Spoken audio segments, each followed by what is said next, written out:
All right. Hello, everyone. I'm not doing an intro today like I usually do. I'm just going to start talking with this. We got Flipped Out as our guest today, and Black Angus Reviews is my co-host as always. And why don't you tell us a little bit about yourself, Flip? Oh, wow. Okay. So I just started my YouTube channel. I like to do skits and do silly shit. I'm a member of the Fandom Menace. And what else is there to say? I'm reporting on what everyone else is reporting on, but try to put my own spin on it. Heck yeah. I would describe you as a lovable goofball.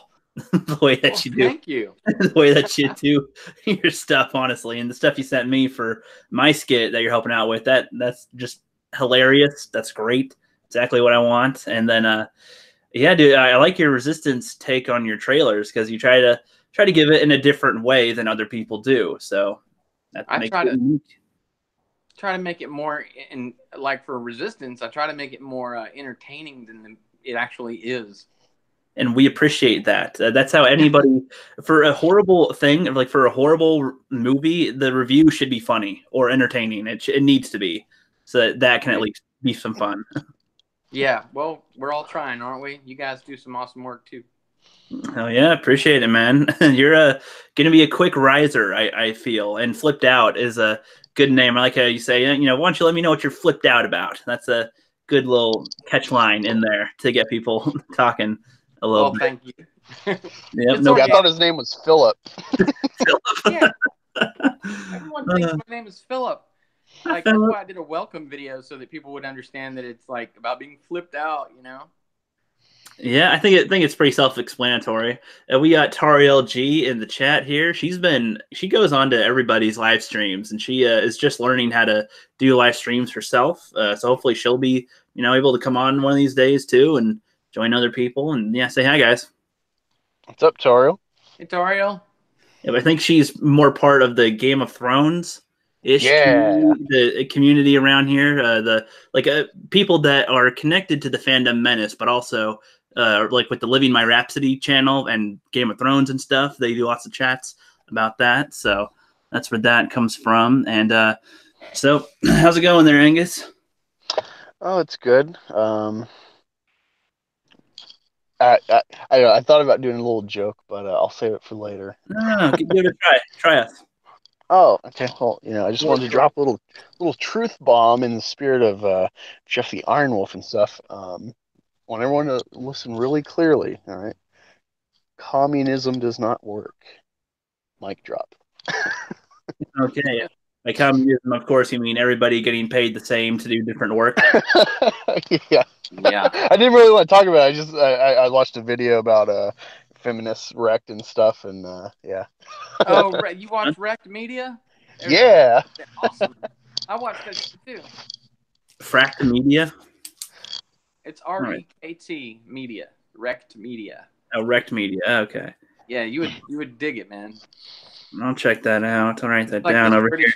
British guy, he gets on there and does like a daily feminist. What is it? Getting butt hurt. Butt hurt, cringe fest, SJWs, like all of it. Triggers. Yeah. Nice. Speaking about that for a sec, though, I mean, we'll dive into Star Wars, we'll dive into Marvel, we'll dive into a bunch of shit. But the first 10 minutes, nobody really cares anyway, so we can talk about whatever. And since you brought up the communism thing, when I worked for two subways at the same time, I worked for two subways at the same time, two different owners. So it's not like I got paid double or nothing. But at one of the stores, I was technically doing the duties of a manager. I would do the delivery, put all the stuff away, do the inventory, do all that stuff, train new people. But I was getting paid the same amount as them. And they said at some point they were going to give me a raise, which is why I was doing it in the first place. And for 6 months, I did way more tasks than what was required of an average employee, and I hated that shit. I left after 6 months because they still never paid me, and increased my wage, and yeah, so doing more work and getting paid the same as somebody that has to do way less work is bullshit. Should have occupied Wall Street. Hell yeah! Hey, we got the Kinky Pinkies up in here. What's up, man? He's a small YouTuber as well. I think he's only posted a couple of videos, but they're Fandom Menace based Star Wars ones, kind of like what Jeff Hicks would do. He went into a grocery store or something and saw these Star Wars themed drinks that did not move for like a full 3 weeks. I saw that. Which is pretty funny. And then we got another one in here, Doritos. He says, have you guys heard of a YouTuber that has been banned for attacking a feminist NPC in Red Dead Redemption 2? Oh yeah. I was going to talk about that. Yeah, with Flipp. Yeah, we kind of planned that the other day. Bring that up then, because I only vaguely know about that. Thanks for bringing that up, by the way, Doritos. Or Yeah, what did I say? Yeah, Dortilius. I'm sorry if I'm I don't know what the hell it says right here. It might be, if it's 2 L's, it might be Dortillas. Is it Domingo? It's like Dortilios. I'm just calling it Doritos. Sorry. Go ahead, Angus or Flipp. Dortillo. Yeah, the YouTuber was banned for killing feminists in Red Dead Redemption 2. Is that what you're talking about? Is that what you're talking about? Yeah, this guy, he had like 500,000 subs, and instead of getting like a community strike or anything, or having that video deleted or taken down or copyright or whatever, they just destroyed his channel. Yeah, I watched that on the quartering, and that is just that's censorship, man. That's fucking censorship. Yeah, so they're playing a video game, and in the game he killed an NPC character, just a non-playable character that was just happened to be a feminist, and they're like, no, that's not okay. You like fed him to some pigs, or fed him to an alligator also? Yeah. Over and over. So I wanted to say something about stuff like that for the longest time. When people blame video games for how people are in real life, that is the most ridiculous thing I've ever heard of. So if I kill a bunch of mofos in Grand Theft Auto, does that mean I want to kill a bunch of real people? That is totally different than real life. And I mean, if you steal something in there, or you kill an animal or whatever, that doesn't mean that's what you want to do. If you jump off a building and kill yourself on there, are you suicidal? Like in real life? No.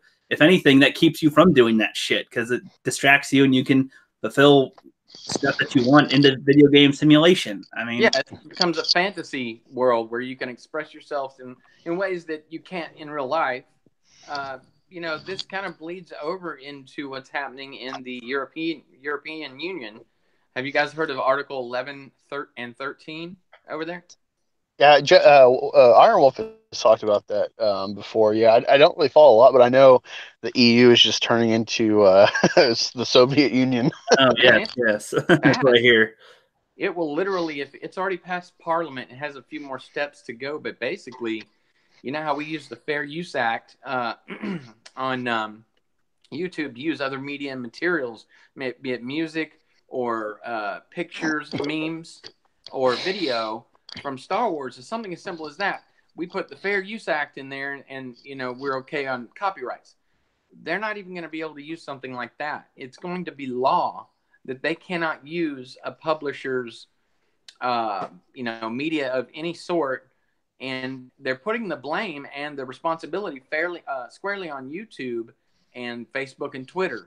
So should these instances happen, Twitter, Facebook, or YouTube will be sued and can be sued lawfully for allowing people to put that media. Like, it would destroy our channels, every single one of them, if that happened here. That would be one of the worst things to happen for, especially, freer countries, I suppose. That's how the common man is able to do things and get their voice heard. So literally through the social media stuff. Otherwise, what are we gonna do? Make a phone call? Like, if we can't post something, using anything for evidence, I don't know. That's ridiculous. I'm gonna address the chat here real quick because we have actually new people that I haven't seen in here before, or a new person. We 7-Star Productions. He's the guy. He says, "Hey fellas, heard about you from Obi-Wan Reviews. Looking forward to a stream with you this weekend." Yeah, thanks, man. I'm doing another stream this weekend. I've got 4 streams going on within the next 5 days. So you got a lot. It's gonna be a lot of shit, and I don't know if Angus is going to be able to do it with me that whole time because we're on different time things, and he might be too tired, which I totally get, man. So we got another one tomorrow night, which is technically your Sunday morning. Obi-Wan Reviews lives in Australia, and we have I'm in the Pacific. We have a 16-hour time difference between us, and 13-hour one between Angus and him. So doing a stream is very difficult with schedules and whatnot. So tomorrow night, midnight is when we're doing that one. You better get some sleep, rookie. Oh yeah, well, and then Sunday morning, I have another stream with the psychology nerd.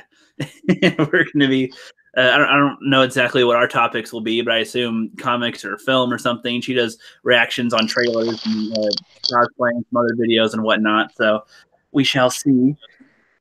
And yeah, the Kinky Pinkies is in here again and says, yeah, he says real life NPCs fighting for video game NPC rights. Save the Goombas from racist plumbers. Nice, dude. Oh, that's another thing.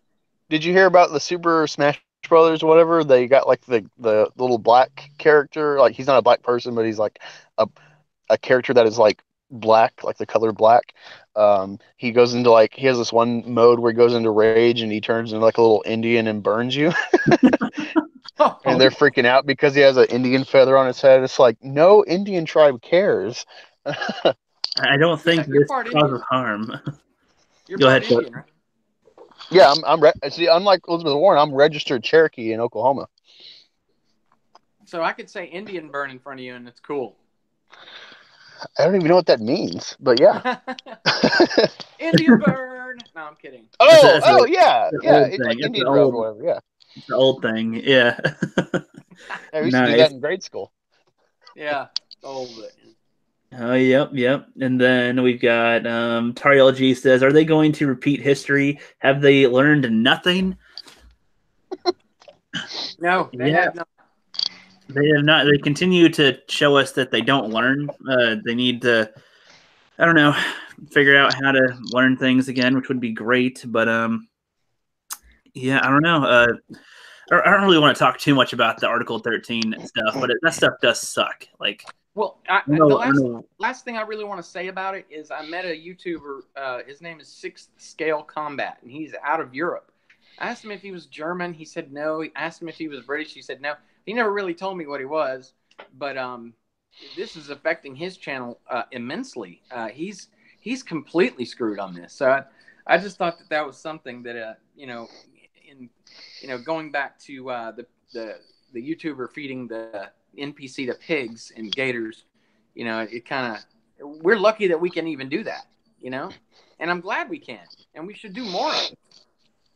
Yeah, well, I mean, if we can't do it, then it's just up to people that are paid to do it, and that stuff just gets really murky. And then the truth and actual other creativity. I mean, what I'm finding is a lot of creative people are out here on YouTube that have 5 or 10 subscribers. There's another guy, a random nerd. I'll probably talk about other YouTubers in another video or another stream, and I'll link a bunch of them because they have some good content and like no followers. Nobody knows about them. This guy made a great video, 15 minutes, about how Star Wars, how the Star Wars universe and Star Trek universe could be connected. And that was a pretty well done one. I mean, I think the music in the background plays a little too loud, and I can't really understand them at the time. But who was that? I'm going to write it down and check them out. Random nerd. I'll probably link that at some point. I don't know when. There's a lot of YouTubers that I want to give mentions to and stuff, including you guys, of course. Yeah. I'll probably do a whole video about that in a way, like a mini YouTuber appreciation, like rapid fire or something. I was talking with Angus yesterday or the day before, bro. I can't remember, but we were talking about how you guys are, you have a different name, like you Cinema Squad, or you have the Phantom Menace Phase 2, or the Rookie Corner.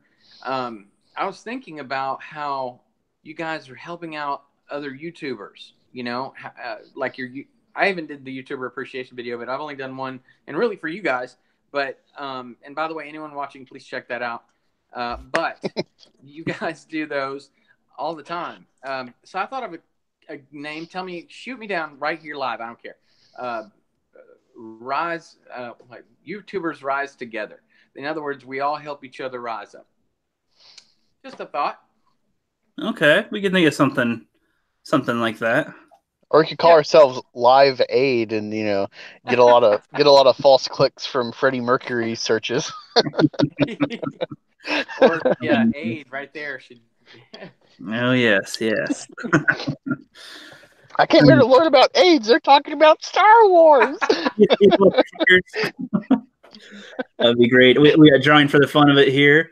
And Sony or 7-Star Production says, Obi-Wan Reviews is a friend of him, and they do long Star Wars reviews sometimes. So, or he does long Star Wars reviews. So check out 7-Star Productions as well. I'm going to open him up in another tab to check out later after this. So that will be nice. All right, I'll check you out later, buddy. Let me see here. Yeah, that's Obi-Wan Reviews. Obi-Wan Reviews is who I'm having on this weekend, and one of his friends is 7-Star Productions. He's actually in the chat right now. If you want to see the chat too, both of you, you could open up, but you're on your phones, so never mind. If you're on a computer or something, then never mind. Because I'm doing it on my computer, but I have another window open with the chat so I could see it. So never mind. You guys are both on your phones, I think. Yeah, I think it would have the delayed voices of us, so I'd be hearing like two voices. And no, I mute it because we don't need to hear, because then it would just be feedback into the mics and stuff. So I mute it and just look at the chat. No, I do that on my computer, but on the phone, it would be a problem. It would be a problem. Yeah, so don't worry about that. And he says, not my channel, not my series. It's called Sequential Star Wars, and the channel is called Super Divorce. Oh, you're the Super Divorce channel. Oh, hey man. Yeah, I saw. Yeah, I actually have your channel tabbed or your something bookmarked so that I can check it out and see if I can find your Twitter or something and hit you up because he recommended you as well to come on for live stream. And he said your time zone is a little different also. So that's why I wasn't sure about having you both on, because scheduling one person's time zone is difficult enough lately. Well, yeah, Angus and me are on the East Coast, and Rookie's on the West Coast, or the left coast. Yes. Nice. Burn! That's pretty accurate, though. Yeah. Oh, yeah. I was going to say, that reminds me, though, real quick. So I was going to see Princess Urika. She wanted to come on, too, but she is in California right now, and they've been having some huge fires lately. And she's in an area where I think they had to evacuate. So, hopefully she's doing well. Hopefully her house doesn't burn down or anything. So, yeah, for Urika. Hopes and prayers, man. Yep. I think they'll do okay. I think they get warnings out enough to evacuate from the thing, but that would suck to have your house burned down there. I mean, I found something on YouTube one time of a guy. He had his phone. He had his phone out recording, and him and his buddy were deep in the fire. Like they had to drive miles to get out of it. It was like all hell. Like all these embers floating around. The sky was orange. It was unbelievable. Yeah, I saw that. California tends to get horrible fires. Yeah. So I hope they're okay. Yep. Drawing for the fun of it says, yeah, we've had some bad fires. Yeah. So he's in Cali right now too. And yep.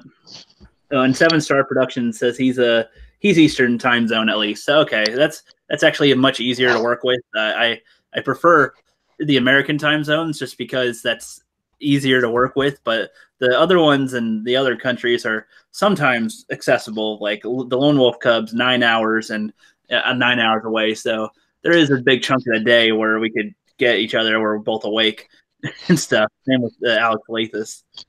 What are you doing, Angus? I just yawned. Sorry. It sounds like you're like dragging the phone on the ground or something. Oh, it's my sorry, my mic's dragging on my coat. Sorry. Okay, I was like, are you dragging a dead body? That gives me an idea. I like it. Yes. Oh yeah. So I think people probably would prefer that we talk about a topic that everyone could talk about. And what do you think that is? Star Wars. Yeah, it's in sync. I love that. Nice. All right. So any Star Wars news or anything particular about Star Wars you want to open up with, guys? Angus? Uh, yeah. So, y'all saw on my YouTube, I frequent my libraries. In Ohio, at least, they're very well connected. You can check out stuff from across the state through your libraries. And My libraries, especially, they always have stuff on sale, and you have like yearly, essentially clearance sales of stuff people donate or stuff they're getting rid of from their libraries that just clog up the shelves. And I went to the small branch in my town, and oh my God, I found three Star Wars DK books, two cross section books of episode one and two, and then a year by year uh, before Disney bought Star Wars, which was a great find. $1.50. It's really happy. I'm like, man, I'm happy about Star Wars. That's a rare thing. Like I look at my wall and it's full of prequel stuff, so I don't have that jaded perspective like original trilogy fans. And then I'm tuning into World Class Bullshitters, and Disney Plus is announced, and their show, one of the Star Wars shows they're going to do is, I can't remember that dude's name. Cassian. Cassian and or. Cassian. Yeah, Seven Star Productions brought that up in the chat. The Cassian series. yeah. I'm like the one of the least known characters of Star Wars. They're going to make a show about a prequel before he dies in Rogue One. I literally said, "Who the f is Cassian?" Like I had no idea. I was like, "Who really?" Like, Yeah. I don't remember his name. I don't remember any of their names really, other than Saw Gerrera and Jin and the It's blind like guy. it's Yeah, like they true. make his like they make his name almost forgettable because his last name sounds like they're gonna finish the sentence, like Cassian and or some other name, and so we forget. That's the way I see it anyway. I always forget his name because of that. And or Do they have last names? they really do. They're not great. I mean, I don't remember any of their last names. Like you think Luke Skywalker, you think Leia Organa, you think Han Solo, you Well, think Chewbacca is the only one really that I think doesn't have a last name. Chewbacca well, Anderson would be kind of funny, but they're both Cassian and Jin's last names sound like run-on sentences. Jin or Cassian and or. I mean, it's like oh, his last finish the name is fucking actually sentence. Andor.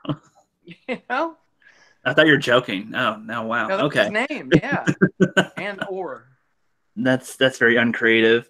And we got Doritos in the chat that says, "Do you guys follow Disney Star Wars canon or quotes canon? And what's your honest take on it in terms of quality against the old EU?" I think you guys read some of the new stuff. Do you?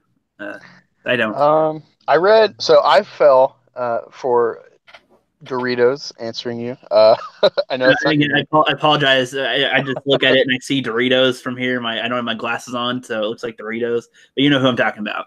Yeah. So to answer that, I personally, I fell for the Force Awakens, the Journey 2 series. They had our buddy Cuck Wendig's Aftermath. Of course, I didn't know anything about phony Star Wars people at Disney at the time. I fell for it. I'm like, all right, Disney, Marvel, and I bought that book, and that book is how I knew before Ryan Johnson ever touched Star Wars that Rey was going to be a nobody. Um, I read the Shattered Empire comic series, which for some reason has Luke with Poe Dameron's mom, who's practically a nobody. Um, yeah, and I read Lords of the Sith, and that was actually a cool one. But yeah, I don't know a lot of the EU yet, but I know there's a lot of cool stuff. I know I want to read Dark Empire. Um, so yeah, like I'm aware of the canon, but I think it was a smart idea to just clean slate stuff and like make everything connected as opposed to just this giant universe that doesn't fit together. But it also kind of limits your storytelling for like alternate stories. So I don't know, it's a lose lose either way. I have to agree, man. I fell for it too. See, Aftermath. Oh I didn't no. buy. I didn't buy the one after or the one after that because I didn't like it. I think for me it dragged on a lot. You want to see a book that I really liked that was at one time canon? Sure. The Force Unleashed. When They this made came that a out, it book? was canon, and I read through this in a night. Man, it was good. Anyway, back to what you were talking about. Just wanted to show you. Yeah, Chuck Wendig definitely had us all fooled there. So did Disney. Oh yes, I actually have a lot to say in this type of category. I'm going to start with canon. So one of the YouTubers I follow, Geekdom 101, he's a Dragon Ball channel. If you know anything about Dragon Ball, there's 1,000 things you could do with that. But canon technically is undefined. Like you can consider whatever you want to be canon. Like the creator of Dragon Ball, Akira Toriyama, has made mistakes himself or changed things on the fly just because he either forgot or didn't want to or wanted time or did a shortcut or something. And then sometimes he'll give his idea on a concept and have other people take it their own way. And some people don't consider that canon, and some people consider something else canon. I mean, you can technically consider whatever you want to be canon. So same can go with Star Wars. If you want to think that the stuff that happens in the EU books are canon, or certain ones are, then others aren't, then I think you can to make the story fit right in your head. I mean, so any of these new ones that they say that this is the true canon, no, these just currently go with the current films that they're coming out with right now. It's not those; these don't have to represent the true path of where Star Wars is going. It's just where they're doing the movies right now, which sucks for us entertainment wise and viewing wise, but you know, they still have other good content out there that exist, and we can count those as canon if we want, I would say. I agree. I agree with that. You know, as much as I make fun of Cassian Andor's last name, I did like him as a character. I don't think he deserves a whole series. You know, I liked Rogue One decently, but I don't know about a whole series. No, I don't know what they do with that. My cat's on my table again, so if you hear purring or something, that's her being annoying. Yes, and we got Mr. Pete in the channel here too. Hey, Mr. Pete. What's up, Pete? Mr. Pete, and yep, Mr. Doritos says General Skywalker, and General Skywalker. I assume he's trying to do like a Grievous voice, is what I always imagine, usually. And everything Star Wars is here now as well. Hey, what's up, man? What's up, Rob? What's up, Rob? Yep. He says, "Hey there, Flipped Doubt, Cookie, Angus, Pete," and all that. So.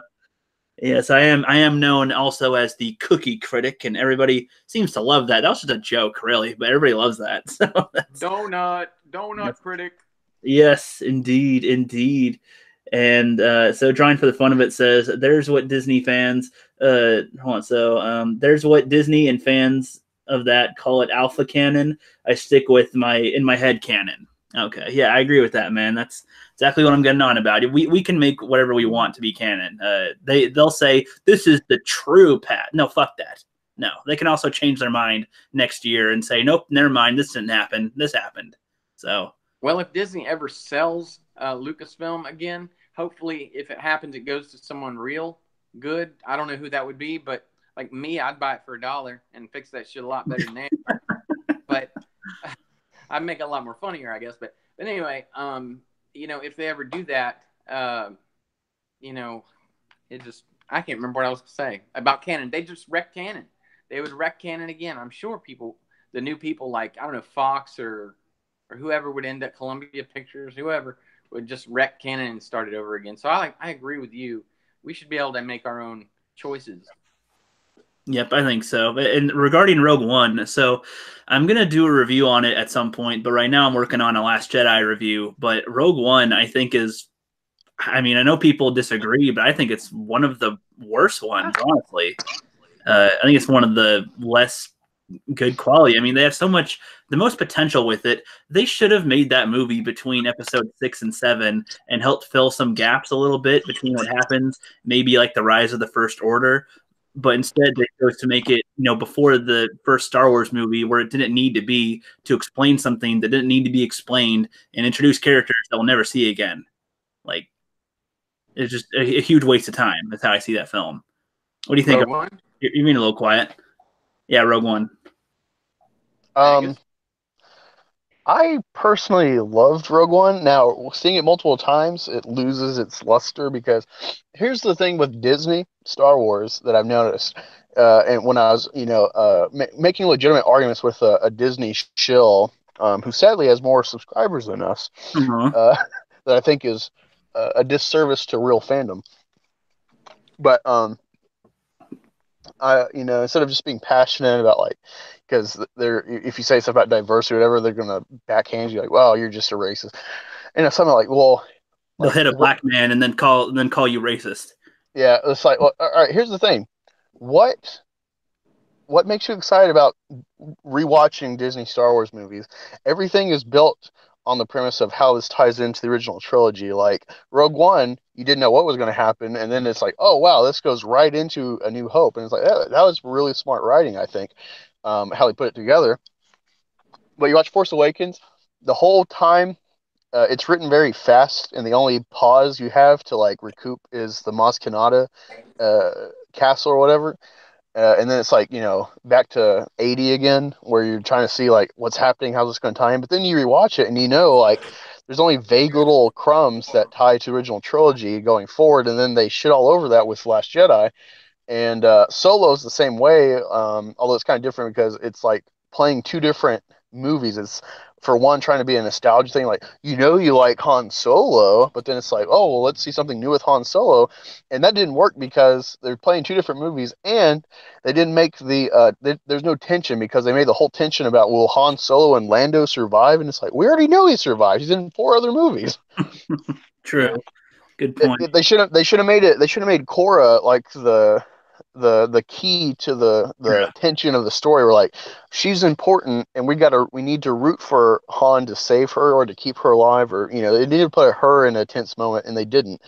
It's sad because I love Daenerys, and I want to see her do well outside of Game of Thrones to be like a Xena or Sigourney Weaver type of female sci-fi character that can be reused in a lot of different series, but they haven't.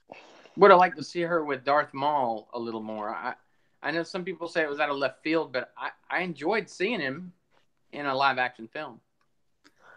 Yeah, I mean, I could see why they would put him there, but I think they still could have used this opportunity to have maybe a new character be who's in charge in the behind the scenes.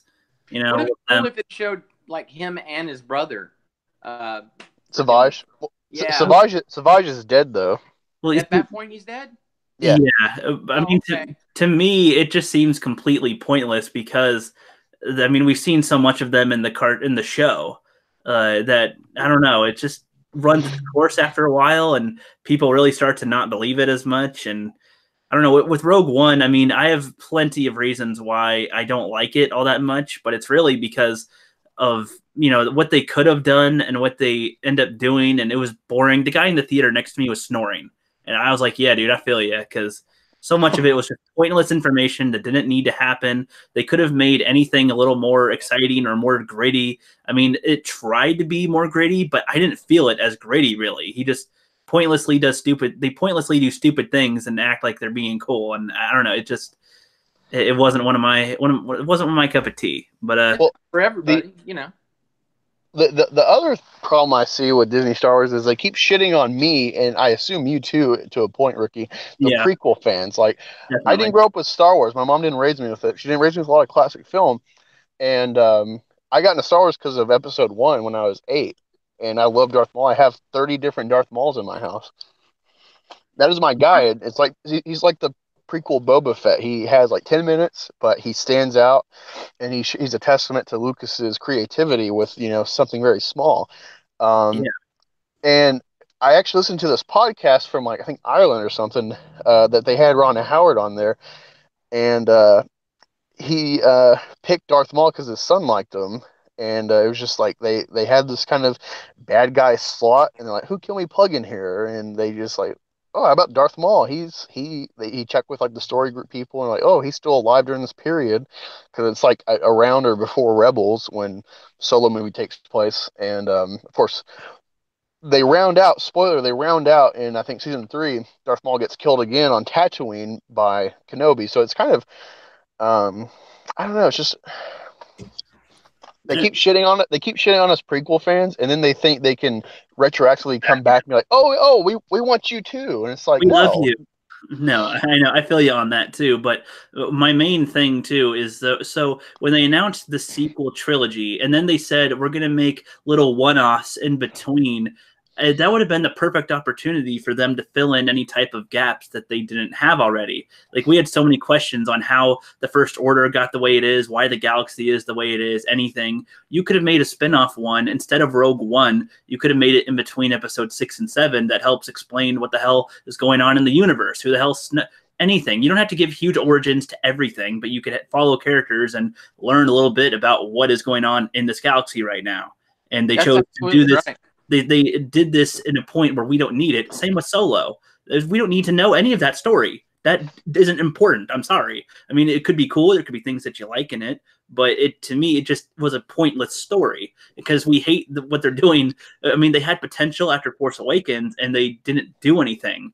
They just left gaps open, and they need to be filled with fingers or something. I don't know, but I think we all agree the sequel trilogy has just been a clusterfuck, one thing after another. Yeah, well, and I didn't. Sorry. No, I was gonna say, because they said it is a sequel trilogy, the finale to the Star Wars, the Skywalker saga.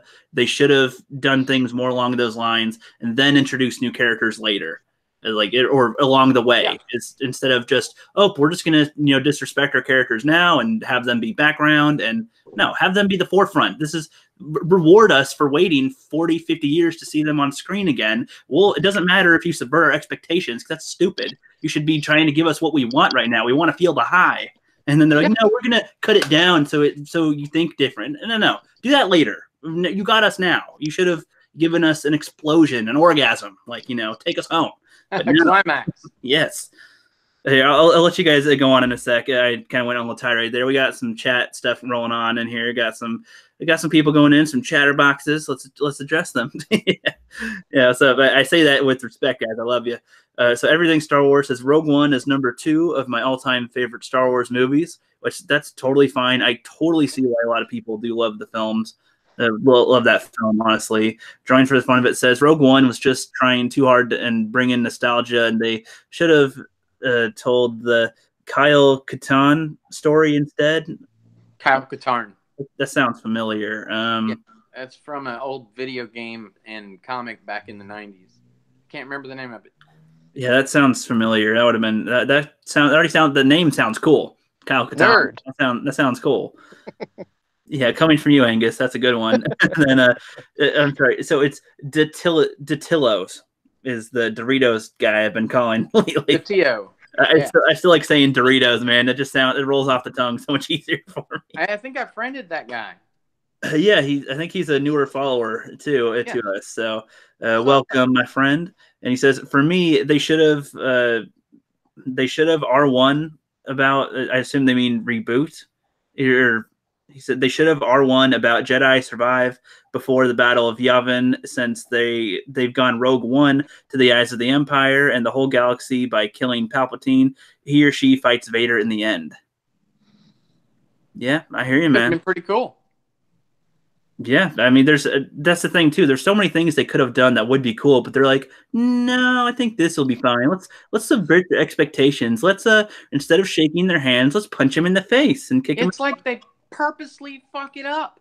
How dude, speaking of that, I love Gareth Edwards because I actually found the movie called Monsters, which is his first feature film. It's a really cool indie. It's really a love story in a sci-fi setting. It's not really a sci-fi movie, and it's really a treat to watch an indie film like this.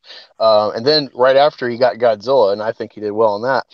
And then he got Rogue One, so I was really excited. And then you hear Disney's reshooting like 60% of the movie because it's not approved by them. It's too gritty. It's too much war, just like Clone Wars. Oh God! But I lost a little. Title. Yeah, I lost a little respect for him because I saw something from like an interview or something where he was talking about Jyn Erso, and it's like, you watch Luke Skywalker and you see someone like essentially coming into war and stuff in the galaxy, and it's like we wanted to do the inverse and show how someone can bring love to the universe, and I'm like, what the fuck? She brought love? What?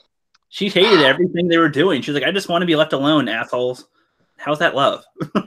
Yeah, like they don't even know what they're talking about with their own creation. Literally, their own creation. I mean, they could have done that route. That would have maybe made her more memorable of a character if she was like an innocent and kind of brought into this more in a way, but she just like, I'm kind of bored and don't really like either of you guys, so leave me alone. Okay. All right. I guess they have to force you to be good. So, all right. And then everything Star Wars says, Cookie, you're making me crumble.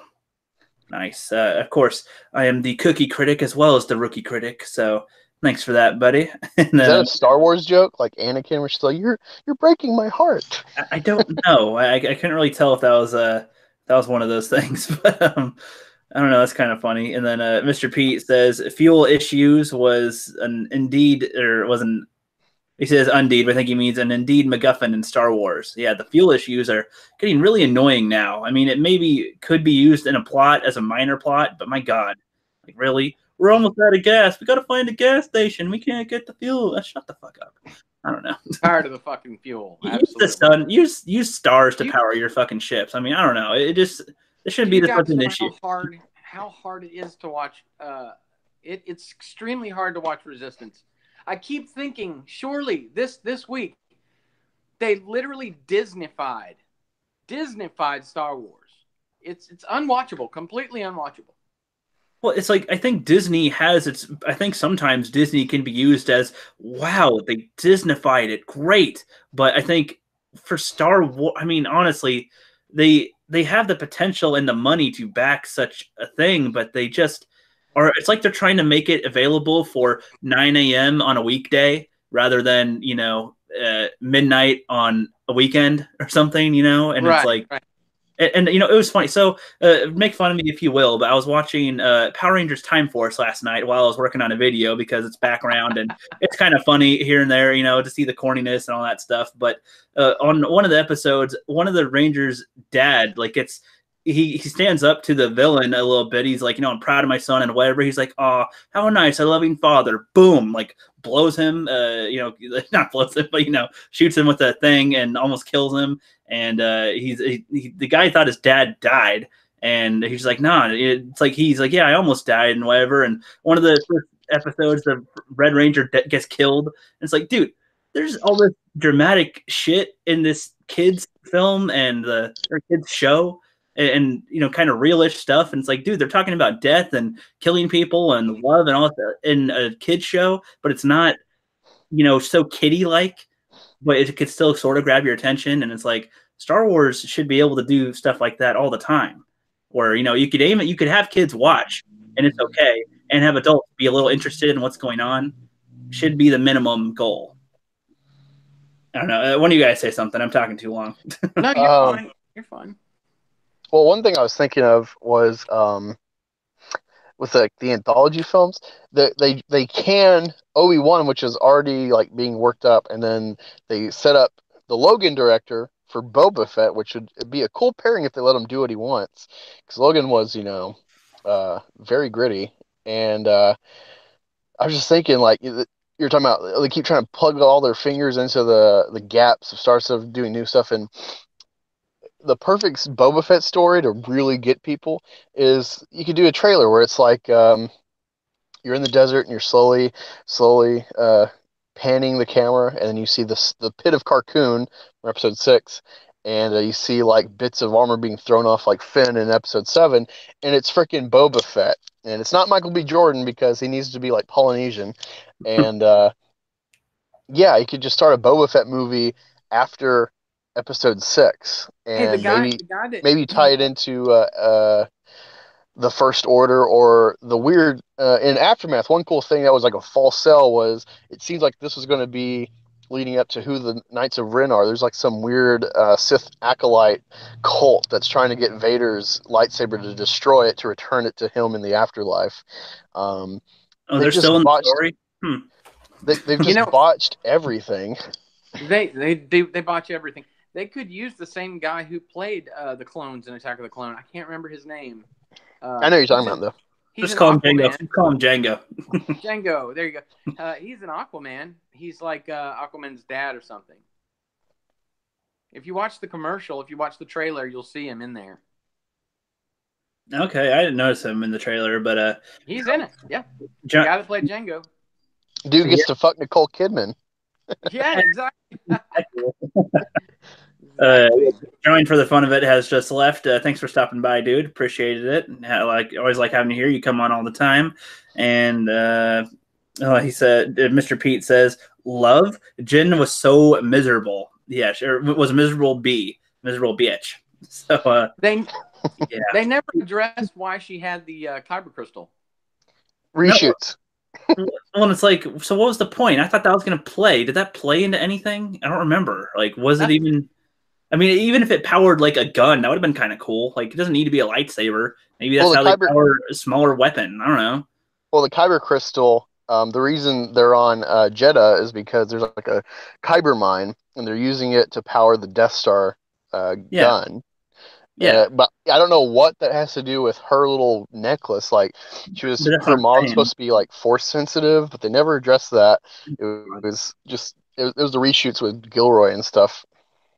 I'm saying, like, they could have put that to use by, like, oh, when she meets up with the rebels, like, hey, I have this kyber crystal. I'm like, you have a fucking kyber crystal? Oh, let me see that shit. I'll put this into a weapon real quick and, make a cool little gun or something. You don't have to make a lightsaber out of it. I mean, you could make a different weapon of some kind. I don't know. That would have been neat. A little lightsaber. There's that one scene where Chirrut is sitting at in Jeddah, and he says something to her. Blind guy. Oh, okay. The blind guy. He's like, something, a kyber crystal. And then she turns around. She's like, how can you see that? Or whatever. And he's like, only the strongest something, man. I can't remember. Anyway, like, then later on, he plays a part in the story. He's so integral. And you're thinking, okay, he thinks he's a Jedi. He was a guard to the Jeddah. And then there's the kyber crystal. And you're like, okay. I mean, obvious. Yeah. Obvious. I mean, they honestly, that's one of my things too. Everybody says that you need to have a force sensitive character to be a Jedi, but I think maybe to be like a really good Jedi and to really master the force, but I mean, I think they could still have some type of story with a non-super sensitive force character. Like, they are not putting the blind guy, for example. I mean, any Jedi in it anymore. Yeah, and it's like, you don't have to have full Jedi in the movie for it to be good, but I mean, there should be something kind of mystique about the thing. I mean, when you just have every regular day type of people in it, I mean, they really should have more aliens in the cast too by now. I'm getting really tired of seeing more and more humans in the galaxy in this. I mean, I would like to see some clever designs. I mean, Kit Fisto and Plo Koon are hardly in the actual movies, but they're so much more memorable in my mind than anyone in these new ones. Kit Fisto's awesome. You just gave me a chubby dude. You said Plo Koon and you knew him. I love that shrimpy face guy. I don't remember if he ever said that, but yeah, dude. And Mr. Pete says, I meant unneeded. Oh, before. Okay, that makes sense. That makes more sense. And everything Star Wars says, you killed me with Rogue One, Cookie. Yes, I imagine when I have you on another stream sometime, dude, we can definitely talk about Rogue One, because I don't know, the movie was so boring to me, and just, I mean, a lot of people give it so much praise, and I even think the first Darth Vader scene when he meets Critic or whatever could have been better, but they just had him have to go, be careful not to choke on your aspirations. It's just like, yeah, just shut up. No. Let me finish. I liked it. Let me finish. When he was doing that, and Krennic kept on going, "Are you going to tell the Emperor? You going to tell the Emperor? You going to tell the?" That would have been awesome if he just, force chokes him as he keeps on begging him to talk to the Emperor, and just lets it sit for a minute or two, and flings him across the room or lets him drop, and just walks away. Doesn't need to say shit because he keeps on running his mouth anyway. Just shut up, and then keeps going. He doesn't need to go, hey, I'm going to give you a quip, buddy. Be sure not to slip on a banana. That's what it sounded like. That's what it sounded like to me. Well, to make matters worse, he does mispronounce aspirations. He sounds like he has a list aspirations. If you listen to it, you'll hear it. I only see the movie once. I don't remember. On your aspirations. You'll hear No, it. dude. Everyone craps on Rogue One's dad joke with Vader, but he's a funny guy in the original trilogy. Like when he's fighting Luke, he's like, impressive, most impressive. And No, he has two jokes though. In Empire, he's like, "We'd be pleased if you joined us for dinner." Like they have a choice. And in episode Yeah. 4, he jokes. He's like, "I find your lack of faith disturbing." So like, I totally bought the joke because he's a funny guy. Yeah. I don't know. It just seemed too out there, or he could have been more clever if he was going to have one. I don't know. That just seemed too easy. Like a middle schooler could have gone, "Don't choke on your aspirations, bro." Like it was too on the nose of a stupid joke. Like I think by now he could have been, don't get ketchup stain on your white ass lapel or some shit. I don't fucking know. I don't know. It just thought it worked. It would have been funnier. Was the mispronunciation? I liked it. Okay. But that's a minor thing. That's not like, oh, this is why the movie's fucking terrible. No. That was just a minor little hiccup of a thing. You didn't like the ending with Vader. That was cool. I think there should have been more people for him to kill. Honestly, that would have been. I think there's too few. I wanted to stab 3 guys with one thing, and just tear someone's head off with another, or neck snap with the. Hey, now I heard because you mentioned that, I heard a rumor that before the movie came out that Vader was going to be on a battlefield and using humans as a meat shield and parts of bodies. That was supposedly part of their plan. That would have been pretty gruesome and completely awesome. Yeah, I think so too. There's a lot more. I think they held back a little because it is still Disney, but I mean that was one of the better scenes. See, because it's still Disney, they could have, and that was a good scene. Like that was a good violent scene. They could show violence or hide the more gruesome violence, but still imply violence in whatever they're doing. So there's no. I've seen Disney do some pretty gruesome stuff, though. They're always killing mamas. Yeah, well, that's what I'm saying, and it's like back to the Power Rangers thing. I know it's stupid, but it's like they literally have people get killed a lot. They're like, oh, he was destroyed. It's like, dude, you just lost him. Oh yeah, my son got lost in the thing, and then that one dude killed him or kidnapped him. It's like, dude. This is little kids, but it's like, yeah, that makes it better. Makes you attach to characters more. With Rey, never mind. Well, we don't need to bring up Rey. Never mind. Well, we can do that later. We're still on Rogue One right now. We can talk about Rey later if we want. But so what I was saying about Jedi. Yeah. Now, what if they put Maul in the Rogue One prequel show? Would anyone like that? Would anyone want to talk about that, or any Jedi or Maul? I mean, I still just don't think they need to have a prequel show for that. If they're going to do a prequel show in between episode 3 and 4, they should do the Last of the Jedi series or something where Obi-Wan basically sets, there's got to be some remaining Jedi left, and maybe set some of them on a mission to go, Caleb Dune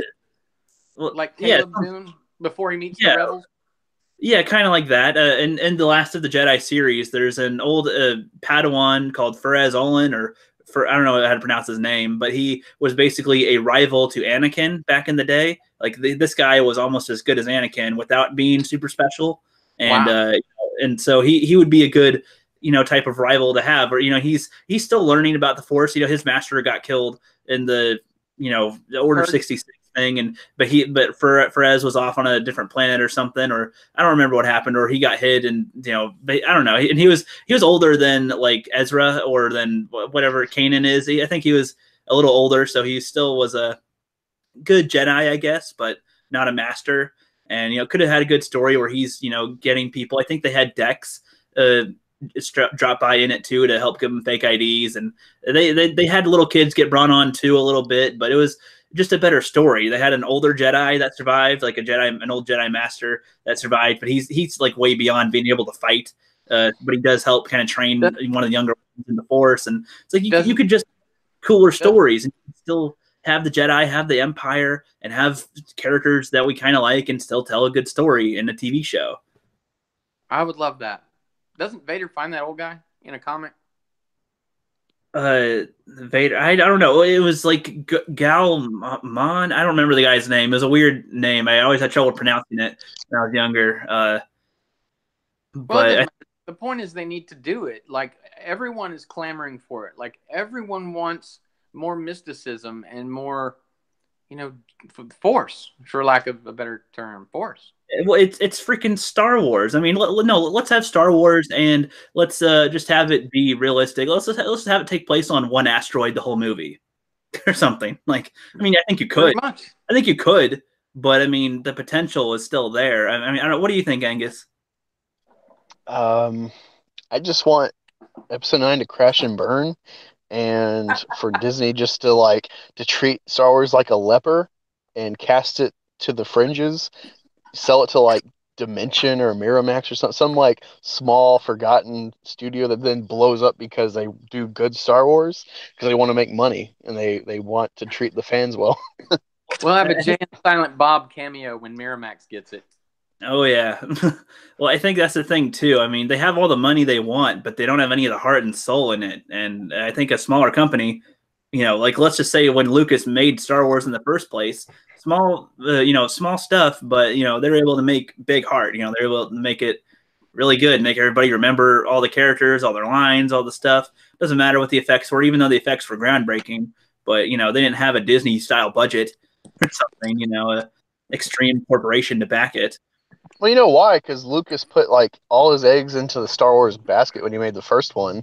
This was if he didn't work with Star Wars, he would probably just be like a small time producer in the background and maybe build a name really slow in the background. But if it wasn't for Star Wars, like Lucas wouldn't have been able to do anything, and toys wouldn't be as big as they are with movies and stuff until maybe Transformers. Okay, yeah. Yeah, that's the thing. Hold on, Like, let me. oh yeah, Here, go go ahead.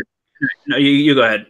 I was just gonna say, like, that's the whole thing. Like, Lucas put his heart and soul into that, and like I said in my little video with that book I found, there's like a little intro by Lucas with a quote that says like, he wanted to make something for young people to carry on like contemporary mythology. Um, that's what's lacking. Like, there's no imagination for Disney, which has made some classic, like Alice in Wonderland is one of my favorite Disney cartoons, and that was a flopper initially. It was like kids in the '60s that found it that made it popular. Yeah, and I mean that's a good point that you bring up too. I mean, a lot of people these days will say that Disney is horrible, but I mean Disney has a history of being good and being bad. I mean, you'd think this is my analogy. They were literally so Disney is Disney, and they have Marvel and stuff, and then they're handed magic onto their fingers, which is Star Wars. Have magic placed in their hands, and they kind of wipe their ass and itch, and then try to give it to us, like, hey, hey, you still like it? You like that shit? After they scratch their butt with it and itch their balls and shit. They're like, yeah, you want that still? No, the magic? No, I don't know. It's just It's like that. It's like a burger. Like let's say they make a burger and they start with the bun and that's the Force Awakens. It's like, okay, it's I like the taste of the bread, but I mean it's not like I'm gonna go, oh my god, this is fantastic. Then okay, so you gotta introduce the meat of the story, which is the patty, and oh my god, they left that meat sitting out for weeks. It's spoiled, nasty, rotten, got shit on it a little bit. Oh no. And they put that on the bun. They could put the best ingredients after that on that burger. It's still gonna have that spoiled burger in it. You know what I mean? It's like they dropped the burger on the ground, sneezed on it, wiped their ass, put their nasty hand on it to pick it up, and then tried to remake it. It's like they could wash it, they can rinse it, they could put soap on it. It's going to be a soggy, nasty ass sandwich. So yeah, they could do even if episode 9 is steak quality brilliance and some Papa Murphy's pizza. It doesn't matter. That fucking meat was still soggy and nasty and spoiled and gross. Once you took a bite, that was it. Yeah, I mean that's my analogy for it, honestly. But what they could do is moving forward, say if they go beyond the Skywalker saga into episode 10, 11, 12, move beyond the Skywalker or just whatever David Benioff and David Weiss ends up doing. If they go into some Star Wars mysticism like the Force mysticism and Jedi and such, they could capture my imagination there. I hope they do. I don't know if they will though. Do you think that they should have even continued the Skywalker story, or do you think they should have left it where it was, had new characters right off the bat, but you could still have like Luke and Leia and stuff exist in the universe and maybe see them here and there, but they're not the main focus of the story because their story's done? Like, I think that would have been better because you want to be able to. I think they should have. Yeah, I think they should have thought about it for a lot longer. In the meantime, put out some of the newer stuff like the Star Wars stories, or even start with just a completely different, saga like the David Benioff, David Weiss or The Mandalorian. Anything except what they did. Yeah, I agree. Good idea. Yeah, but I'm going to address the chat real quick, and then Angus, you can go.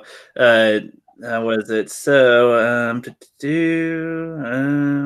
Dorito says after God, I can't pronounce these names. What's Vderis? Verdus? Verdus, I guess, punished by Palpatine. Palpatine, be careful on shocking me, Lord Vader. You may find yourself electrocuted. LOL. I wish I knew what that was referencing. I don't know who that is. Probably a character, but I'm not familiar with. And then everything Star Wars says, I'm impressed with you, rookie, today. Wow, impressive. Most impressive. And then Dorito says, do you guys watch Generation Tech? They have a nice Rey theory that may help cover her soonness. Something about her being a clone. It also explains her reflection on 7 and Vision in Episode 8. Nope. See, who said that? Who said that? Dotilios, or Doritos, as I've been calling them today. I saw that. I loved Generation Tech. I watch them all the time. What a creative channel. They just are a lot of fun, and his presence, Alan's presence specifically on the tube, is really, really professional and fun. And he doesn't look like he's reading a script or even a prompt. Maybe he does have a prompt. I don't know, but it's very good. And I did see that specific one. What did he say about it again? He said they have a theory that may help cover her soonness. Something about her being a clone. It also explains her in her reflection in 7 and the water vision in Episode 8. I'm so glad he brought that up. That is so true. I've been saying it since day one that Palpatine had a clone facility on Jakku, maybe, and that she was one of the female clones of his hand or something like that. I've been told that I'm an idiot for coming up with that one. But, I mean, it's okay. We've all got our own little canon ideas that could be theorized. But I like that idea. That's one of the reasons I like that episode of Generation Tech. Of course, I like all of Generation Tech. But, yeah, that's a really cool thing to bring up. What do you guys think about that? Angus, why don't you go? I don't know. Rey is so unlikable, and the way they keep spinning her, the way they talk down to us when we're like, well, she's a Mary Sue.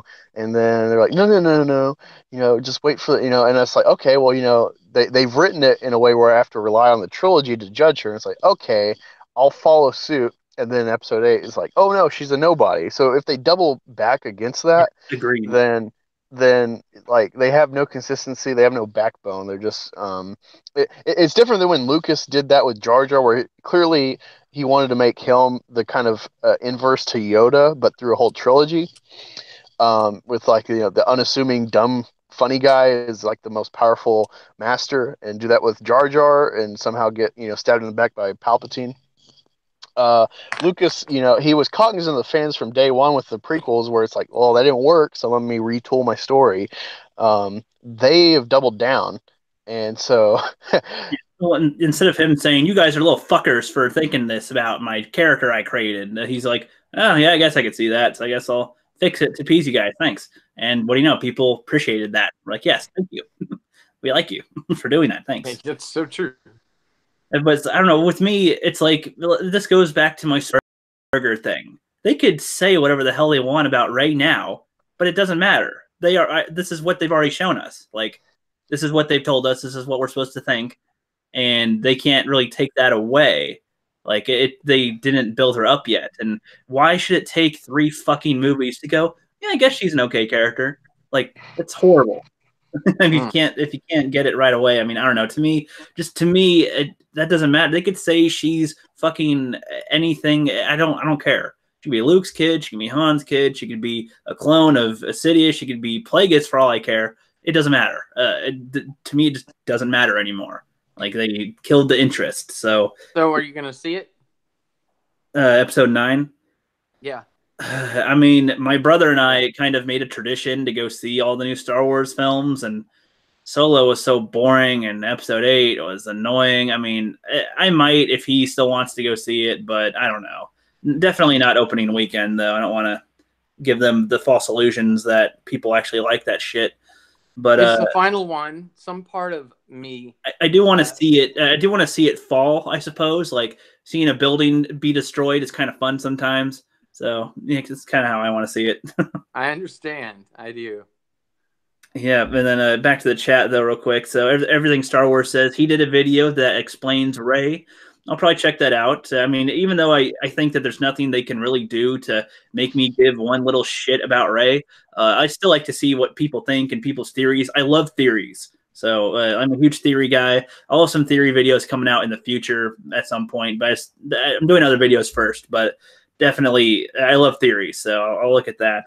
And then he said she learned how to use the Force when Kylo used the dark side. See, even if that's what that was, to me, that doesn't matter. I mean, that's not a good enough explanation. I mean, I'd rather it be like in Dragon Ball. I don't know if you had mentioned that Flipped Out or if Angus, I don't remember who mentioned it, but like Gohan in Dragon Ball Z, he's got all this hidden powers, and you know, as a kid, he's innocent with it, but he can unleash it sometimes, and he goes wild, and he makes it important to try to suppress it because he doesn't want to kill anyone, and because he hates violence, but he keeps on having to be in these situations, and it just made him more of a well-rounded character. As to where Rey's just like, no, I'm just powerful, and I don't care, and I'm not afraid, and I'm not tempted, and it's like, can you at least tell me this? When you see a character that is vulnerable, can you connect to that character more? Or when they go, no, I will never do this and I will never do that ever. Is that what you want? Like any character that you think that we all like, not just looking at Star Wars, anything.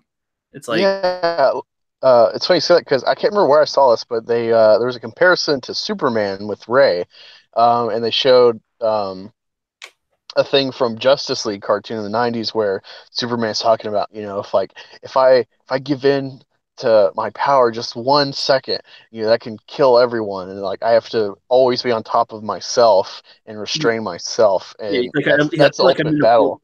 I feel like I'm in a world made of cardboard, and if I let loose for just 1 second, anyone around me could be killed.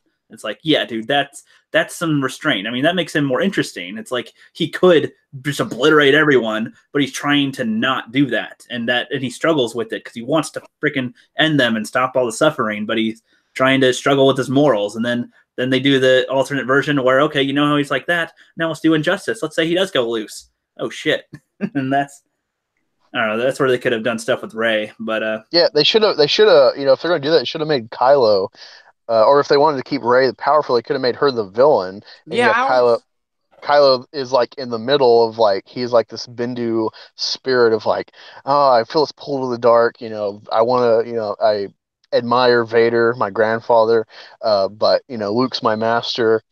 They could have done all sorts of stuff with that and make Rey this person that is like Dark Knight Returns. That's how you make Superman really well, is make him an enemy because he's so powerful and he has such a finite weakness with kryptonite. So it's really hard to fight him. you And mean he's you don't want to see a story where Superman has to summon the courage to face Batman? God, To face the no. powerful Batman. Yeah, if they did the inverse, you know, but they can't make a woman the bad guy. Even with Phasma, they try to, I don't know, the way they filmed her death, try to make you sympathize with her, but it's like, twice. she has no character. Who's Phasma? No, I know who she is, but it's like, no, who is she? She's the chick that's like FN17, whatever your name is. Put your helmet back on. That's what I remember her saying or something. I don't remember what else she does, but I was gonna say too. Did you guys see 300, the 300 sequel a while back? The Oh Yeah. yeah, the, I love the Eva character Green. the character Artemisia, you know, she has a backstory of like getting raped and injured and a slave to the Greeks as a kid, and then gets gets trained by the Persians, and this huge story and stuff like that. Type of character would be an interesting villain in the Star Wars universe or something. I mean, not maybe that graphic, but I mean, God, have some type of thing where you can go, man, I feel kind of bad for her, but she's still doing horrible shit. It's like, yeah, I don't know. With Rey, there's still nothing. Nothing. God damn. They can make her evil in the next one, too, and I don't think I'd care. Media League in the chat says Star Wars 9, The Search for More Money. Yes. He won't find it. Spot, that's spot Not on. much. And, the Dorito says reflection in Episode 8. I mean, it also explains why she saw Bespin as Vision in 7 picking up Annie's lightsaber because it was in her memory she got from the original, though her connection in the Force, or through her connection with the Force with Luke. With the reflection in the 8. I 100% believe that's where they're going with it. I mean, it's the only thing, even whether you like it or not, whether you like her or not, you know, whether you're going to see it or not. Where else could they go with it? How else could she be part of the Skywalker saga? What was so Skywalker-y about The Force Awakens? I mean, they could have made him just go, I'm going to clone myself. And then he just buds and another part, like chops off a limb and grows a fucking female version of him for all like they tried to mix Palpatine and the Skywalker, maybe. I mean, maybe, but just the thing is, just they're just kind of thinking of this as they go, and it's just not. Agreed.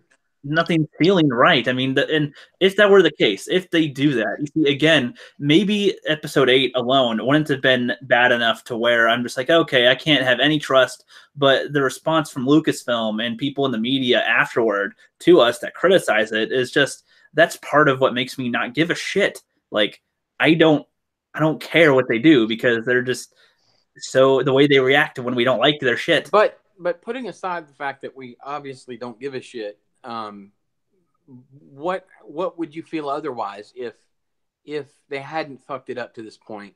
Would that make her a more rounded character?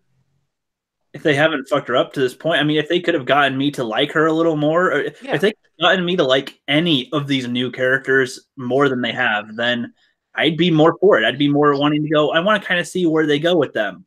But because of the way they've done them, Finn, you can't even tell he's an ex-stormtrooper. I mean, you could have, but they didn't do anything. If you guys watch Bandit Incorporated, he does a good little spot where he says like he should have, you know, maybe defected and, you know, found some freedom, either maybe because of DJ or something. And, you know, instead of trying to just join the resistance and kill a bunch of stormtroopers, like his goal will be to, you know, reform the stormtroopers, convince them to leave the brainwashing and leave the First Order, and then have a little squad of ex-stormtroopers doing whatever they do, going around to bars, maybe trying to help some people out to right the wrongs they've done or something. I mean, that'd be so much better for his character. He's just a random guy that's helping them out now. I mean, Finn's turn makes no sense. If he's indoctrinated from essentially birth before he makes, you know, hard memories, all he knows is the First Order indoctrination. Right. You know, look at the Nazi youth. Like, it was probably really hard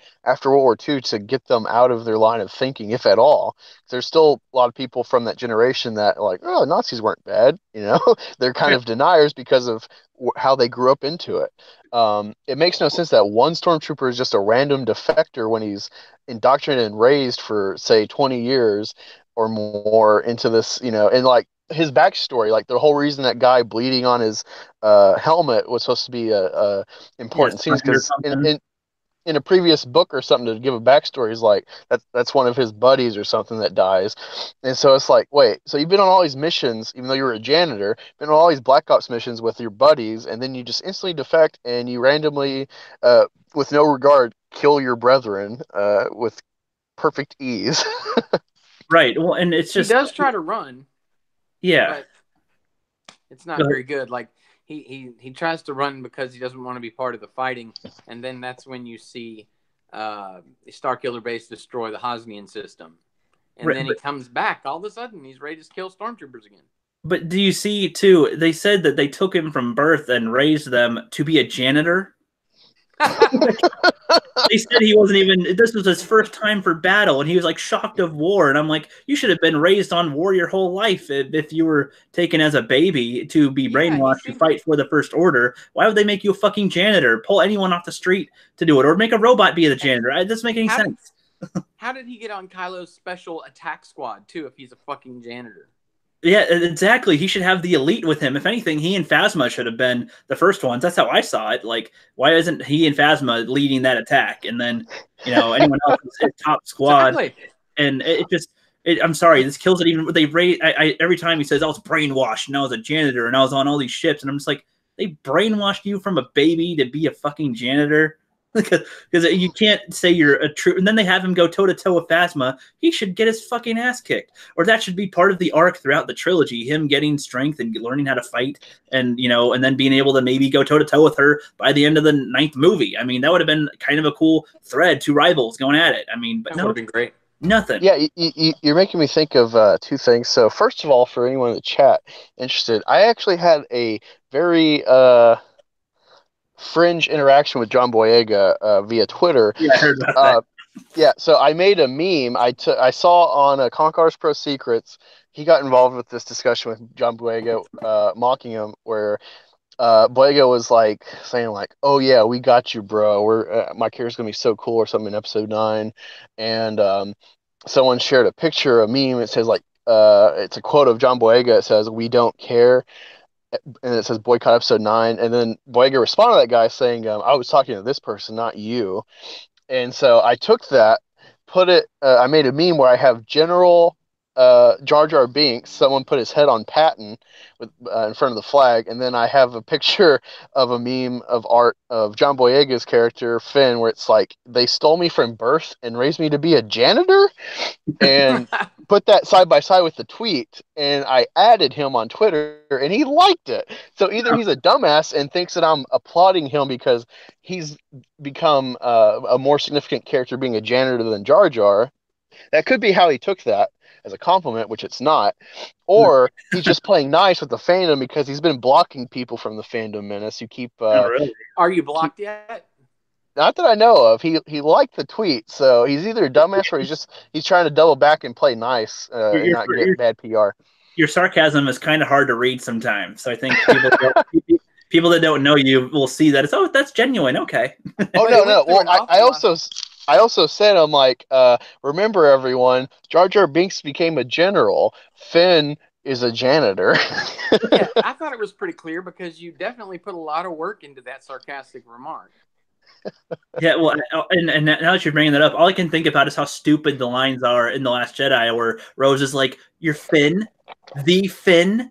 It's just like, wait, this guy was only here for like a week. He's an ex-stormtrooper, but nobody would know if you looked at him. There's only like 20 people on the ship. He put a gun to Phasma, who has laser deflected armor on, and got her to take down the shield. That's all he did. I mean, what? Dude, why doesn't Kylo wear that armor? He got shot by Chewie. It would have blown off of him if he wore that armor. I don't know. I think I kind of like Jedi and Sith to not have too much actual armor because otherwise they're a little too OP, I think. But I don't know. That's another thing they could have done as a slight information thing if they, instead of made Rogue One, made that in between episode 6 and 7. I mean, some type of mention that type of metal or something. You don't have to show Phasma, but go, oh yeah, that there's a bunch of metal over here. It's kind of rare or whatever, and she gets her hands on it, makes it her size and shape. Can't change any other way. Maybe, I don't know. Anything would have been better. But back to the chat real quick. We got Major League in here. He says, choice is what defines a character. Rey doesn't make any real choices, so we don't know who she really is. Things just happen to her as a result of plot. Exactly. Because plot. Yeah, because plot armor. Because of plot. I mean, really, they could have had her be how she is all the way up until she confronts Snoke. And I mean, if in that moment she was doubtful or feared him or grossed out or something, I would have maybe gone, hey, I can almost attach a little. I can. Nope. She's like, no, I'll never turn. And you're stupid. And then I don't know. God, she's a fucking baby. And we got Jez Oldfield in here. What's up, buddy? And Media League says, I thought the story would have gotten more interesting in The Last Jedi if Rey and Kylo actually became allies. It would have spiced things. It would have spiced up the light side, dark side dynamic. Yeah, as dumb as I still think it would turn out, I think that would at least be something to look forward to see what they do. I'd be like, oh, that's unique. They're not on opposite sides. They're on the same side. What are they going to do with the universe now? That'd be something. Yeah. The other thing I meant to speak about Finn is they should have made him the main focus, I think, because he's a defector. I agree. And I like the false sell of him being the Jedi, because it's like, because like when Rey pops up to be like the main plot character, I'm like, oh, I like her, until she beats Kylo, and it's like, how? Yeah. But with Finn, another thing I think that could have been cool with him, there was this poem in poetry class a couple years ago.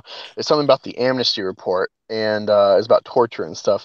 And the first half is kind of analyzing what we think of torture, kind of like an S&M type of idea, but then actually thinking about what happens in, governments torturing people for information. And it analyzes it through the eyes of a janitor who, he cleans up the mess. He knows what goes on here. And it's kind of reflecting the World War II thought of the banality of evil, because there is a very famous Nazi who never killed anyone, but he was the guy who coordinated all the train routes to ship all the Jews to concentration camps and ultimately get killed. So he was a big hand in the death of the 6 million plus all the other millions of Slavs and stuff in Europe. But is he really culpable? He's just doing his job. They could have done something like that where if you actually focus on Finn being a janitor, think like, well, he's just a cog in this machine, but what's his culpability now that he's kind of aware? That would have been really cool and deep. It's just like another miss. I agree. And I think that they could still have him not even be Force sensitive or a Jedi. You could still have someone like Rey be the Jedi character, but have Finn be the main character. A non-Jedi main character still be the main one and still have Jedi in it. I mean, I don't know. Like, that'd be different if they were going to go with that. I mean, they keep on thinking that we just want the same shit. No, because every time they show us the repeat of what we've seen before, we go, fuck that. No, we don't want that. We want something new and clever that makes sense within this fucking universe. You know? I thought Finn was okay in the first one, but they messed up his story. Yeah, it could have gone a better direction. Everybody said that their characters will be explained in the next one or will be expanded upon. You're right. They literally theories going crazy all over YouTube. I was watching them daily. I mean, I even watched Mike Zero, for God's sakes. Oh, God. Yeah, I fell for Mike Zero. Yes, I fell for it. Yeah, I think we all did. I never clicked on one of his videos, but with the Rey, I mean, with the theories, okay, none of our it still could have been good even if none of our theories came true. It's just dependent on what they do and if we like it or not. And they seem to pick an option that they knew that nobody would really like. And they're like, yeah, it's good. I think only half the people liked it. I think that's good. It's like only half, and you're happy with that? You had 2-something billion in the first one, and you're diminishing returns ever since. I mean, if Star Wars becomes a couple $1 million franchise, what in the fuck? What would they do? What will they do if it becomes a couple million franchise? I would think they need to sit the fuck down and, stop announcing shit. I'm so tired of companies going, we're going to have 50 movies in our thing. DC, we're going to have the Hellhound Birds of 69, and we're going to have the Marvel release the whatever characters from Planet Goo Block, and Star Wars, we're going to have a Han Solo, Jar Jar, a Droid 79 Gonk. Shut the fuck up and just think about your goddamn ideas. Think about your ideas first. I never just tell all my ideas. I write them down. I contemplate. I brainstorm. I think. I try to, make, okay, what can I do here? What's an arc? What's the overall story? What might it look like at the end?